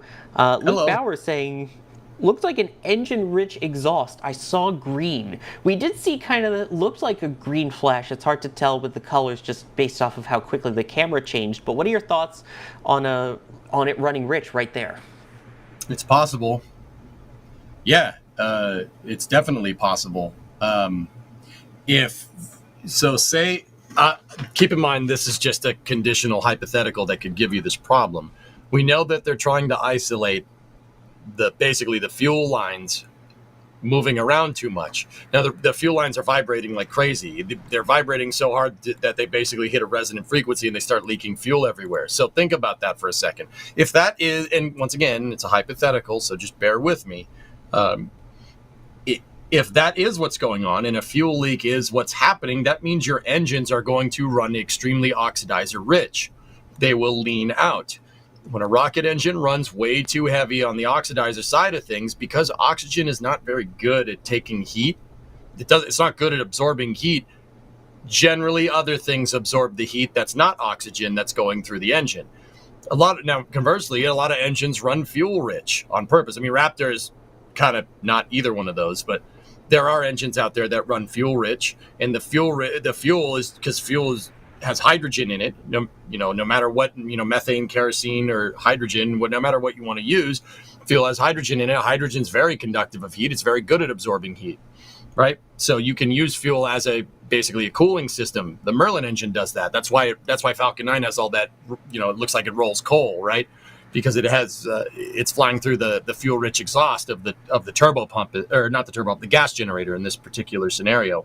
Now, if the harmonic resonance the harmonic resonance that they're trying to chase did induce a fuel leak, the engine would go oxidizer rich, and if it goes oxidizer rich, oxidizer rich, saying it like that is a little weird. If it leans out, yeah, the engine will tank the heat. And by that, I mean it'll burn it off. So the green could be copper burning. That's what happens.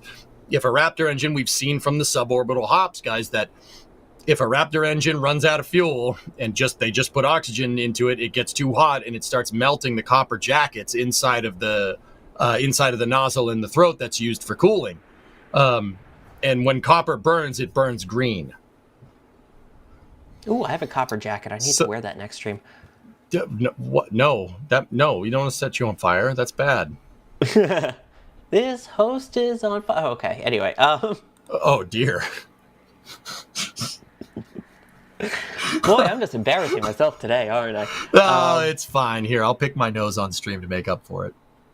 There you go. I got you, man. Wow.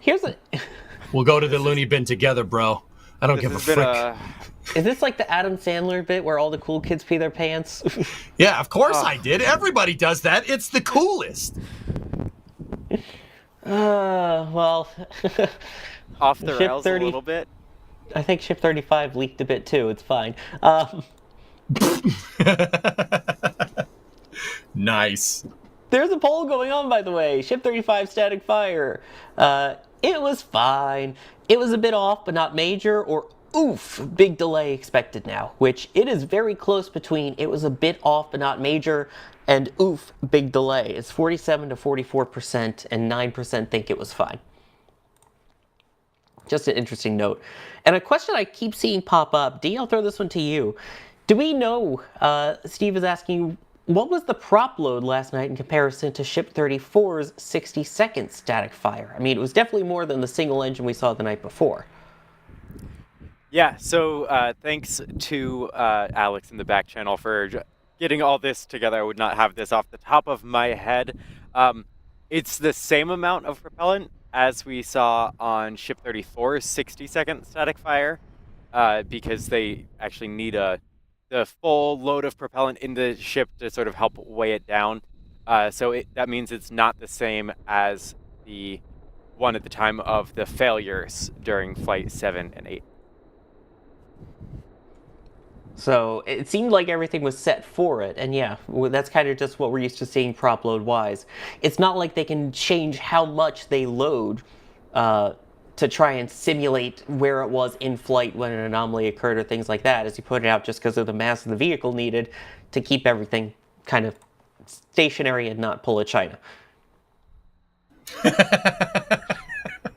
Yes, that's right. That's 3 days in a row now I've been able to make a joke at the expense of the not-so-static fire, and I'm very proud of each one of them still. Non-static fires are exciting. When there's planned to not be static, technically every Falcon 9 launch is a non-static fire once it lifts off. Yeah, unplanned, unstatic fires are not great. That was an eventful. That was an eventful one. Yeah.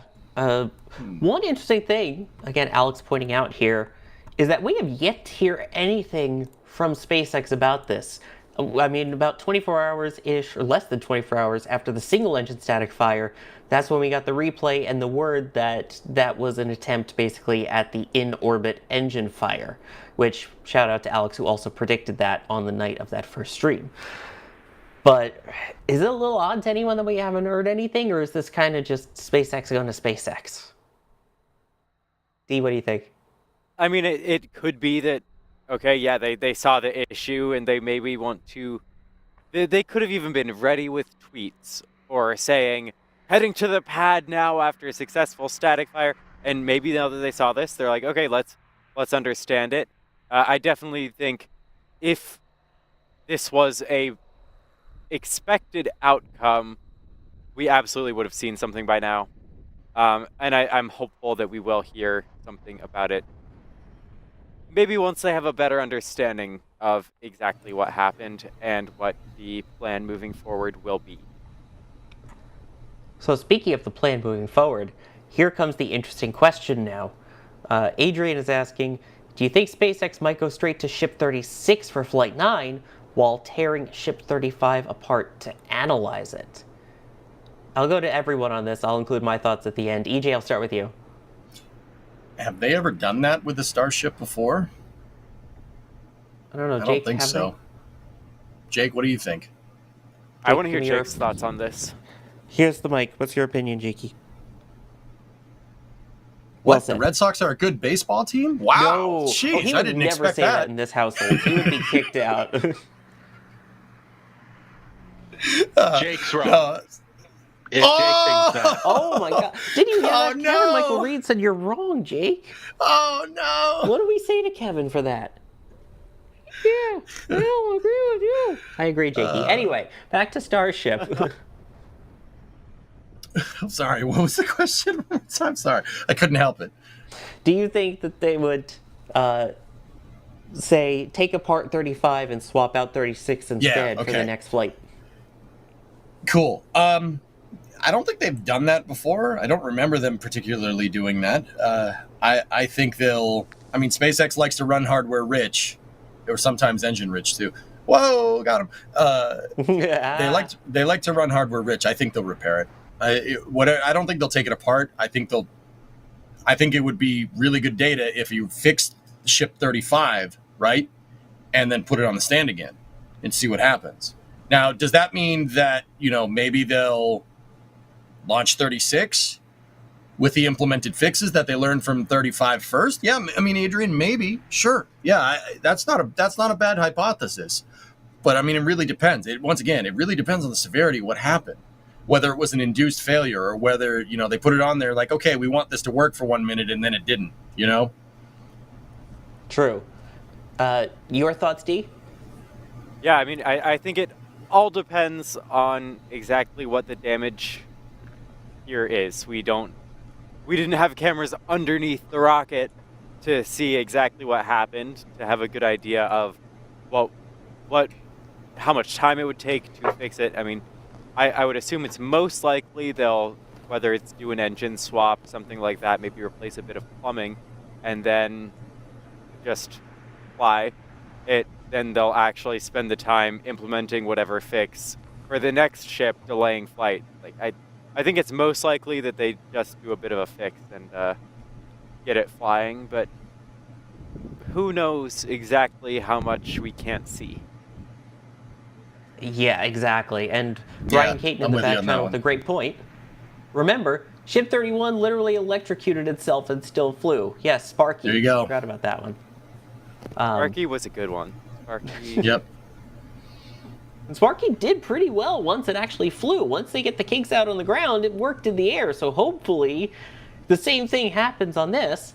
I think in terms of how quickly they want to get things going, I think it is faster to go in and look at Ship 35, make those changes, and then move on and continue with the process for that ship. Especially if you want to talk about, hey, they saw a problem that maybe replicated what they saw in flight during the previous flights. That's even better, because now you have the physical hardware that you worked on, and rather than getting another booster that may have, or another ship that may have the same issues, you've got the one that you saw the issue in. You can make the fix and see immediately whether that was the problem or not.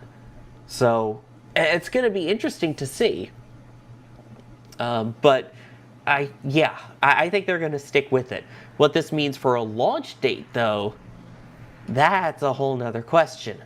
What do we think for Flight 9? Do you think that this is going to, when launch, I guess, when launch for Flight 9? And I'll see what chat thinks on that as well. So I'll just hop in saying, leading up to the static fire last night, I was formulating plans in my head to go detect this. Yep. After seeing the static fire, that is not a thought in my mind. Yeah, couldn't have said that better myself. So I don't have pretty a much specific exactly what I was going to say. Timeline or prediction, but it's far enough away that I am not planning my drive or flight out there. Ooh, EJ. D took the words right out of my mouth. Yep. That same thing. I was getting ready to be, oh man, I got to make planes. Nope, never mind. Nope. Testa. Nope. And it's gone. It's gone. It's all gone. It's gone. There it goes. Yeah. And it's gone. Yeah, I think this is going to be very interesting to see where they go from here in terms of timing. And the other question, Smile, using their 4-month member milestone with a good question here, asking, any chance for a second attempt? Do you think they will re-static fire? And if so, do you think they will go for the full minute? Because I personally could see them going ahead and saying, you know what, let's fix it and let's try it again. And let's aim for that full minute like we did with Flight 8. I mean, you could go for a 5 or 10 second one, sure. But based on the fact that this one looked like whatever occurred around the 30-second mark, why not push it to the minute? Test all of your stuff and send it again. Of course, that is going to, like we just said, push the date. I think now we're talking kind of towards the end of May. I could say May 17th just to anger Adrian Bile and his love of the Eurovision Song Contest. The one day he would be unavailable, but did I say March? I meant May. I think it's. I don't know. I think it's very likely that they do whatever their fix is. Then eventually go for another static fire of the full minute. They really don't want a ship failure this flight. That would be. I mean, once isn't great. 2 times in a row is bad. if it happens again. But We have a So- closure here, folks. Amended. This is for, it says March 2nd. I believe they mean May 2nd. That's why people are saying March. SpaceX will be conducting TxDOT approved transportations on Highway 4 from the factory to the pad sometime between 10 a.m. to 1 p.m. or from 4 p.m. to 9 p.m. Huh. so Oh, what's cube zoom. moving? I mean, taking a look there is an SPMT, or next to the OLM, it looks like, right? Or near the Pad B launch mount, the transporters for it. I don't know. What do we think? Yeah, they're getting ready to move that. Yeah, they're getting ready to move it. I mean, the two Liebherr 11,000s are over the Pad B trench, SPMTs at the OLM at Sanchez, and they're removing scaffolding. This Let's image hit is it's by Caesar, by the way, who is out there as they're getting ready to Cesar. looks like move the OLM. That's really exciting. Yeah, this just did. Thank you, Caesar, for capturing that and getting it to us quick enough that we could pull it right on here as breaking news. That's another week in a row with breaking news right here on the Flame Trench. But, man, to see the state that it's at now, I mean, that bodes well. I'm sorry, I'm going to bring it back to it because both of you are at KSC here.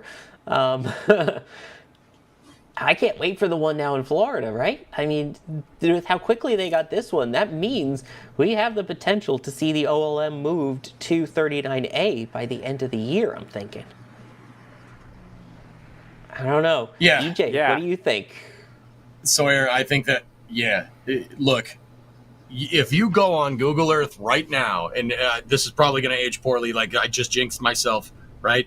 If you go on Google Earth right now, the latest picture of where Pad B is from the middle of 2024. Okay, so less than a year ago, right? Well, actually, we're kind of almost to the middle. You get what I'm trying to say. It was less than a year ago. There's nothing there. Suborbital Pad B is still there. So, right, if we're going to take this pad's going to be ready sooner rather than later, right? But we're talking about one from the Cape, right? The second pad is always going to be less. It's going to take less time to make. The reason why it's going to take less time to make is because you know how to put it together. First time is going to take a second. You got to figure out all the processes.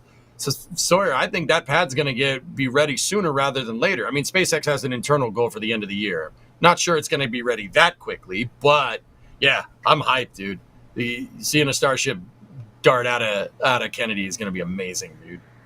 D, as our resident actually at the Cape person, not in front of a green screen. No. Hey, I'm there. EJ's right I'm here. there. Sorry, Yeah, here. yeah. I'm I'm right next. Yeah. Let me I'm see right you next both to on you. the camera at the same time next to each other then. Well, we can't. That would be inefficient. Right There's here. 3 Yeah, yeah. cameras. What's up? No. Yeah. What's up? Other way. Yeah, you're right next to him totally as you look in the Totally. same That's direction. totally what's going on. Hey, Yeah. dude, what's up? High five. High five. Oh wait, Oh. You left him hanging. Wrong way. no. Okay. There we go. Anyway, As I look to my left at the tower at 39A, yeah, this is going to be an absolutely wild view when Starship finally launches out of here.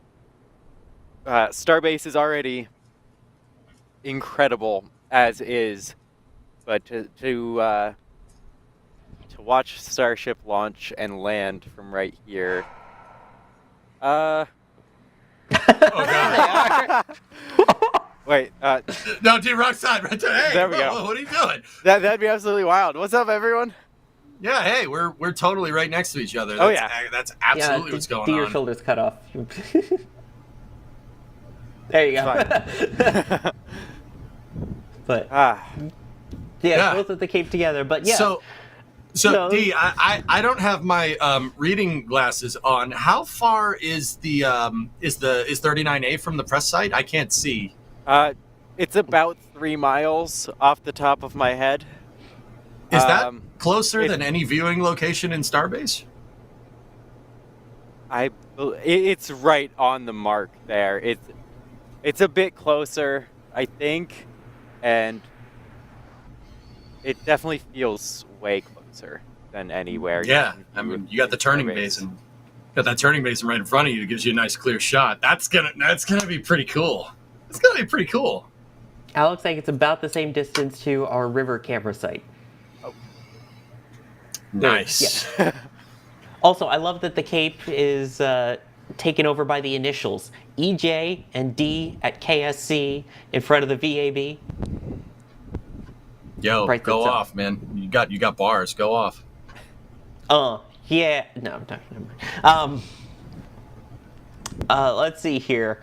So, with this moving now, hopefully, when do you think we'll see flights from Pad B then at Starbase? I'll go with that. And I'll see what chat thinks as well. I'm interested to hear everyone's thoughts. When do we think we'll now see Pad B and Florida launches? So we've got, let's start with EJ on this one. I could see Ryan Weber somewhere out there. He's watching this stream and he's listening very intently, and his head's about to pop from what I'm about to say. I say Pad B in the summer, maybe a month and a half from now. Just wait for it. Did you hear it? I don't think there's going to be any launches for at least a year from Pad B. I'm Ryan Weber. Sorry, Ryan. Wow, Ryan, you sound a lot like Kevin. Anyway. Sorry. I could see the smoke coming out of his ears from here. No. Yeah, I don't see why. I mean, guys, they're making some pretty great progress here. I'd say the end of the summer. Like, I don't know. Let's say Labor Day. That makes no sense to people that don't live in the United States. I just realized that. September 1st. Okay. D, what do you think? Because I'm getting all the readings here from chat. Oh, Ryan said it might be ready. Yes. All right. Wow. All right. Wait, who is this in the back channel? wait. What did you do with Ryan Weber? Yes. Okay. I will make you an optimist, no matter the cost. Oh, wait, there's the pessimism, but they don't have a booster to fly from it, quote unquote. Just reuse them. It's fine. Yeah. D, when do you think we get Pad B? I'm gonna be a fan of East Coast here, and I'm gonna say, there's no way that Pad B is any time before mid next year, but we're getting a launch from KSC this year, 100%. Bold. I mean, bold. Slightly out there prediction, very out there prediction. Here's the thing: Gulf Coast isn't the worst coast. That's West Coast, so it's fine. You can give some praise to the Gulf Coast. No. You can't call it the worst coast. Starts with the same letter. Sure can. I think we need to call Jack in here. No. Yes, I know, Eric. I know it's a bit of a silly prediction, but I want to be able to just watch Starship launch from here. Hey, guys, Jack's also here at the press site. Jack, what do you have to say? What do you have to say about that? I think that, I'm really coming around on it. I think the East Coast is way better. Geez, oh God. Wow, thank you. You've seen the light, man. That's great. Oh yeah, guys, I gotta go fix my broken car. I'll be right back. See, you heard it here first, guys. There you go. Rack Dryer himself. Rack Dryer. But let's see. So I'm seeing a lot of August Q3. Some people thinking 4th of July. A lot of people are saying mid-2026 as well. Someone saying, what was it? Pad B in September. And then later for 39A. I mean, yeah, Pad B absolutely is farther along. That is a very good point. But at the same time, keep in mind that this pad had to be completely built from the ground up. They had to build the entire tower from scratch. KSC has had the tower there for a while. Yes, there's the OLM, but based off of what we saw in the last KSC flyover, I mean, we're only talking probably a couple months behind where Pad B's progress, or where the OLM for Pad B's progress was, compared to what we saw from the air at Roberts Road in Florida. So I think, I mean, it feels like it's a no-brainer to say that Pad B will be ready this year. I think summer is a fair bet, and that we will definitely see a launch from Pad B this year. For 39A, I mean, they're making some great progress on the trench. Of course, we always have our flyover pictures and then the satellite imagery from Harry Stranger. who manages to get some amazing high fidelity shots that he posts to X as well. I mean, that trench is coming along really fast, really well. And don't forget, you can watch the progress at Starbase or Space Coast Live 24/7. Hey, what do you know? That's it on the screen.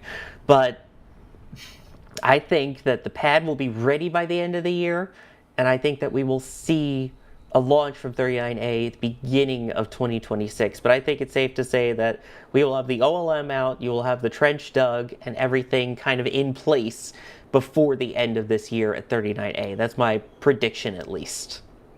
Yeah, I think So- in actuality, in all seriousness, I think that's a very reasonable prediction compared to my desire for the Space Coast to surpass Texas. I have a question. We may Yes, have an Kyle? answer. Okay, here's my question. Where are they getting the rocket? Where's the rocket at 39A? They're shipping it over. Okay. Yeah. So I think the easy solution is just real quick send one on a barge over. The hopeful long-term solution is just launch one over here, land it at 39A. But that I'd say unlikely. But I would say it seems likely that initially they'll just barge one over. But hey, they're getting ready with a very, very large footprint for a gigabay here, at which point they won't need to worry about getting the rockets here. I can't remember the details, but what were the details on how long the gigabay was going to take to build at KSC? Oh, I'm bad with timelines. Did they give us a Alex timeline is on it? probably in the back. I think there was something. There's a Because I know they Alex did the is whole typing. big they did the whole big updates thing. End of 26. End of 2026. So that's SpaceX time. Take that with a grain of salt. Now, the real question is, though, are we going to get Starship from the Cape before GTA 6? I think Guaranteed. Yeah. Yeah. Let's be real here. I mean, we got SLS Dang. development before GTA 6. Like, the SLS went... Yes. I think that's Yes. likely. Okay. Do you think that SLS completes all its flights before GTA 6? Or do you think SLS flies Wow. before GTA 6? I think we're going to get Artemis 2 before GTA 6. I think you're right. Which is I think that's plausible. scary.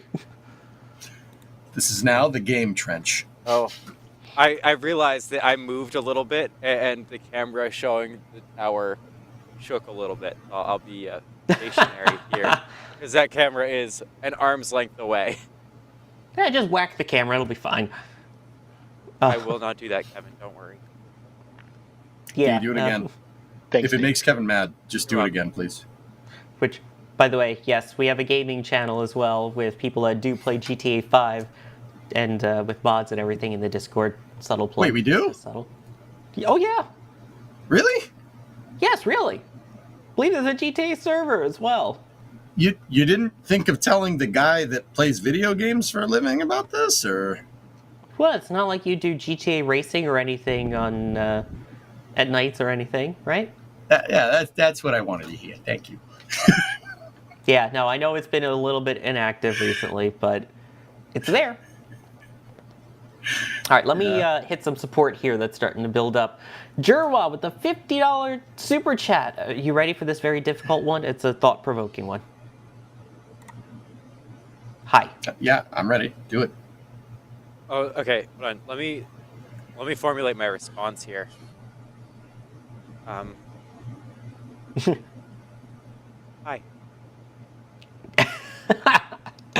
Good to see you, Jerwa here. It's a name that we're used to seeing all the time. So thank you for that. And I know we missed the $200 one that rolled in as we were rolling the outro last week. So I want to make sure we acknowledge that as well. That came just as time was expiring. So thank you so much, Jerwa, for the support. We love seeing you. We love seeing your name. So thank you. Minor Also, downfall, holy I don't play boxes. League. I don't play League. I was a StarCraft player. But I here's a surprise. I got big streaming on Twitch playing Kerbal Space Program. I didn't see that one coming. No. That's totally not how I met you at all. Yeah, I didn't see that one coming. Also, The I don't sequel? think No, there's they never boxes made on one. screen, Kevin. I need to spend more time playing Kerbal. What? We need to get Kevin Michael Reed to play Kerbal and also accept the free copy that I gave him. He still hasn't accepted it yet. I have a single-digit number of hours. D! D? Really? Really? Wow. But anyway, Kevin, when are you going to accept it so that we can actually get you playing Kerbal? Sorry, I had a visitor at my studio. I don't know. At least see, accept it in Steam. I mean, I could accept it. Yes, that's the thing. But DOS says like I need to understand subway maps and all this other stuff, and I it's so confusing, and physics. But it's not. It's easy. It's not confusing. I don't DJ, launch tell 'em. rockets. I just switch video of them. Hey, how many buttons does the switchboard have in your studio? All of them. Yeah, you can play Kerbal. Yeah, that's what I thought. Think before you talk. I haven't counted the number of buttons and the number of levers that I have, but there are a lot of them. There are 4 Stream Decks on my desk right now, and there's at least 10 levers. If you can press buttons, you can launch a rocket. Doesn't mean it'll launch well, but you can launch it. Yeah. I never said anything about what happens after that. I said if you press buttons, you can launch a rocket. Just saying. Launch, not successfully. Yeah, hey, it might be successful, D. You don't know that. Yeah. You would know if you played Kerbal more. Wait, actually, Jay is telling me that there's a mod that I can use in Kerbal Space Program to put cameras on rockets. Yeah. What? Yeah, of course. Oh, Yes. I'm more sold. interested in this now. Is Downloading this... now. Okay. Yes, so you can't say you have no cameras either. I mean, there are a lot of times during launches that I have no cameras. Yeah, As it's we've called heard whole of the cam. members behind the scenes. Which, that's another one. When Starship does launch, we have the members behind the scenes look at all of the production side of things, too, as a members perk, just saying. Let's see. Roseanne DeVasto, a $10 super chat. Thank you for all the support today, saying they need to get control of Starship. Yeah, that'll be nice. Jeff Rode, thank you for gifting a Red Team membership. Ethereal Swordsman, I'm playing Kerbal right now. Got a Titan with the Arion boosters, about to send tourists to orbit. Kevin, that would make sense if you played the game. Which Arion boosters? Ethereal, are you talking like P120Cs? Or are you talking like the Arion 5 boosters? What are we talking about here? What kind of boosters did you put on the side of a Titan? This is important. I guess we should also get back to actual like Starship questions. There's one here from Ian. Hey, what am I not talking about rockets? I said Starship. You're talking Arion. Oh. Starship's a rocket. Ian is saying, is there any reason the Starship booster couldn't be your first stage lift and then it's adapted to any second stage and you could just refly the booster? Yeah. Yeah, that was in regards to talking about different architectures that don't necessarily rely on SLS. Yeah, Ian, you could do that. I mean, sure, but that's going to change SpaceX's plans up, right? It's going to change it up. I mean, like, there's no reason why we couldn't do that in the future. Maybe if NASA wants to procure 39A, for like Starship booster landings or build their own pad or something, right? But you don't want to interfere with SpaceX's plans. NASA needs to ramp up with SLS and stuff, but it shouldn't be at SpaceX's to the detriment of SpaceX's progress either. Because anything like any scenario where you're just using Starship, because SLS is expensive and it doesn't work, is not addressing the problem that has plagued NASA, frankly, since the shuttle program started. You need a viable architecture. You need a viable architecture that gets you somewhere. NASA hasn't been able to decide on an architecture beyond low Earth orbit in 50 years. Right? So, putting NASA stages on top of a super heavy doesn't necessarily fix the problem, but that could be a good interim thing to do, maybe. But we already have SLS. Why re-engineer? Why go re-engineering super heavy and Starship to do something like that? you're going to re-engineer an upper stage to go on top of a Super Heavy. Yeah, you do get your booster back, which I do agree with. I don't like that SLS is expendable as much as any other person, right? But why do that when you've already engineered it to fly on SLS, right? What I'm saying here is finish the EUS, finish the Universal Stage Adapter, get Orion to where its heat shield isn't a complete pile of avcoat, and just let the thing work for you. You know what I mean? Don't try to re-engineer anything. Just baseline it and keep going. Like do a Falcon 9 Block 5 with SLS 1B and go from there. Switching it around and changing it is just going to increase that stopgap that I was talking about, dude. There you go. Also, I know Kevin was trying to put some breaking news up on the screen with another photo from Caesar. This is spotted at Starbase, and the caption is saying an interesting piece that was observed here. So, what do we think this is? I think that's modern art that's going to go into the Welcome Center. Replace that's the a Elon statue? Velociraptor. It's a Velociraptor. Yeah. I totally see it. Yeah. I hope that goes next to the Elon statue there. I don't know. If I had to put my finger on it, if I'm going to go ahead and guess, Sawyer, I'm guessing that's part of the tail service masts for the OLM. I don't know if SpaceX they call them BQDs, right? Like, I think that's the chassis for it. I mean, it's worth noting that the OLM, if they do move it, which it seems like they're going to very soon, is not fully complete yet. They still have more work to do on it, but that's work that would be done out at the pad at this point. So, I mean, could be. Ryan Weber was telling me that the OLM right now is pushing 900 tons. I'm pretty sure you should probably do the rest of the work out at the pad. You need 2 Liebherr 11,000 cranes pushing 440. No, I didn't even know they got more than 440,000 pounds of counterweight on the back. Like, that's probably just going to keep going and go right over to the pad, or maybe they build them at Sanchez and then move them. Yuri is saying in chat that that's a hat. A hat? It's a hat. Yes. What kind of hat? I don't know. That's what Yuri says it is. Что? I don't think my neck.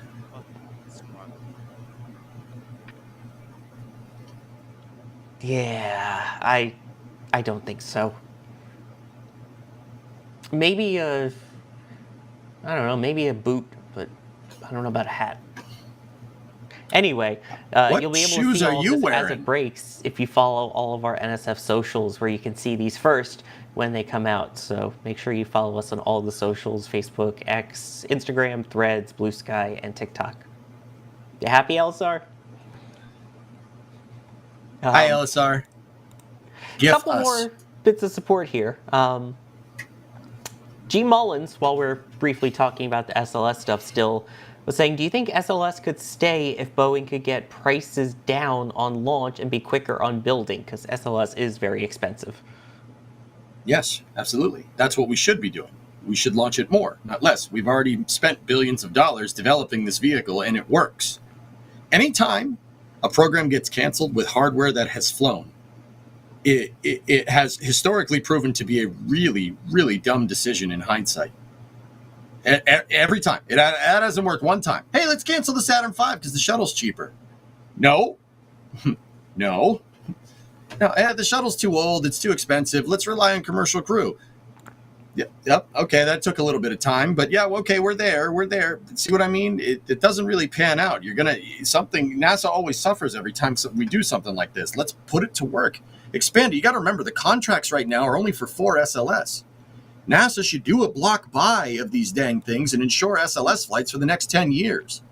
I know people are going to look at me like I'm crazy, but your unit price is going to go down if you buy in bulk. It doesn't matter if you're at Walmart buying toilet paper or you're buying rockets, procuring rockets for the U.S. government. You buy in bulk, the unit price goes down. That ensures job security, and that should get us to a point where at least Starship can be on par with SLS. In 10 years, no one, I don't think anybody can make the argument that Starship isn't going to be like one of the greatest launch vehicles ever devised in a decade from now, right? Yeah, I mean, so you're saying buy SLS at Costco, got it. Yes. Precisely. It'll cost $1.50. It kind of looks like a hot dog. Speaking of hot dogs, you can see that hot image there for Twist coming in hot immediately after the Flame Trench. That is our weekly serious news show with Alicia, where we go over all things in spaceflight. That's a little more on topic and less talking about stealing people's wives. So you should definitely watch that. A couple quick bits of support here. I still want to hit Morton with the Norwegian Chrono saying, could just be an engine that let go, has happened before, we just have to wait and see. We will definitely have to wait and see. And the poll, by the way, has switched. Winning now is oof, big delay expected. That's now up to 45%. It was a bit off, but not major at 44%, and it was fine at 12%. And then Ethereal Swordsman saying, technically, it's a Bobcat-powered core with kickback boosters, Cheetah upper stage, and the pomegranate capsule. So, there you go, EJ. Okay. All right. Not bad. Let's see here. I am being told that it is someone's birthday, and that would be Alicia of Twist fame. She's on a birthday vacation, so you will not see her on Twist this week, but make sure when you head over there, we will auto-redirect you to it, that we leave all of the happy birthday Alicia wishes in chat for her. But who's hosting Twist then? You'll have to watch and find out. But one thing that I can say is I've been your host here at the Flame Trench, so I want to thank the people who joined me. EJ, thank you so much for joining. No problem, Sawyer. It's always fun. Thank you for having me. I know being on here is a privilege. I know I go a little crazy from time to time, guys, but yeah. Thanks for being with us. Thanks for being here, and it's a privilege being on here. I stream over on Twitch, twitch.tv/EJ_SA. And yeah, thank you for having me. It's a privilege being here, and I do appreciate you guys. Thank you. Or if you apparently ask ChatGPT who is EJ from Twitch, hence his little name thing at the bottom, it will also direct you to him. It knows me, and I don't like it. D-Wise, thank you for joining us as well. Of course, this was a series of interesting discussions, fun at times, and heartbreaking at times. But it was great hanging out with all of you today. And of course, we have to thank all of our members. We could not do what we do without you, in particular our launch directors and flight engineers, which are the highest levels of support that we have. You get your name at the end of the Flame Trench as a very special perk. So I want to make sure that we acknowledge all of you. And of course, launch directors and flight engineers also get access to the NSF Discord, where you'll be able to join us for the post-show. We also do a pre-show too, but you'll definitely be able to join us for the post-show immediately following this. So you'll be able to chat with us, things can get a little spicier, we'll keep the topics going. And I also have to give a shout out to the Cube Zoom master himself, with the Cube transition, Kevin Michael Reed, pushing the buttons, pulling the levers, and literally making our head spin by having it spin around in a box shape. See? I love it. So yes, we will now automatically redirect you over to Twist this week in spaceflight. Make sure you join us for that. Don't forget, Shuttle Sunday actually returning as well this Sunday, 3 p.m. Eastern over on Space Coast Live. And there's another Starlink coming up Sunday too. So a lot to watch here. Make sure you subscribe so you know when it happens. Make sure you follow along.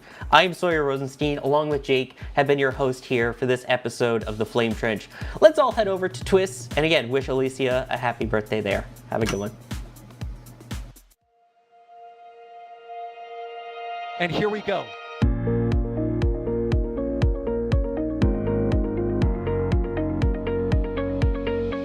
We have liftoff.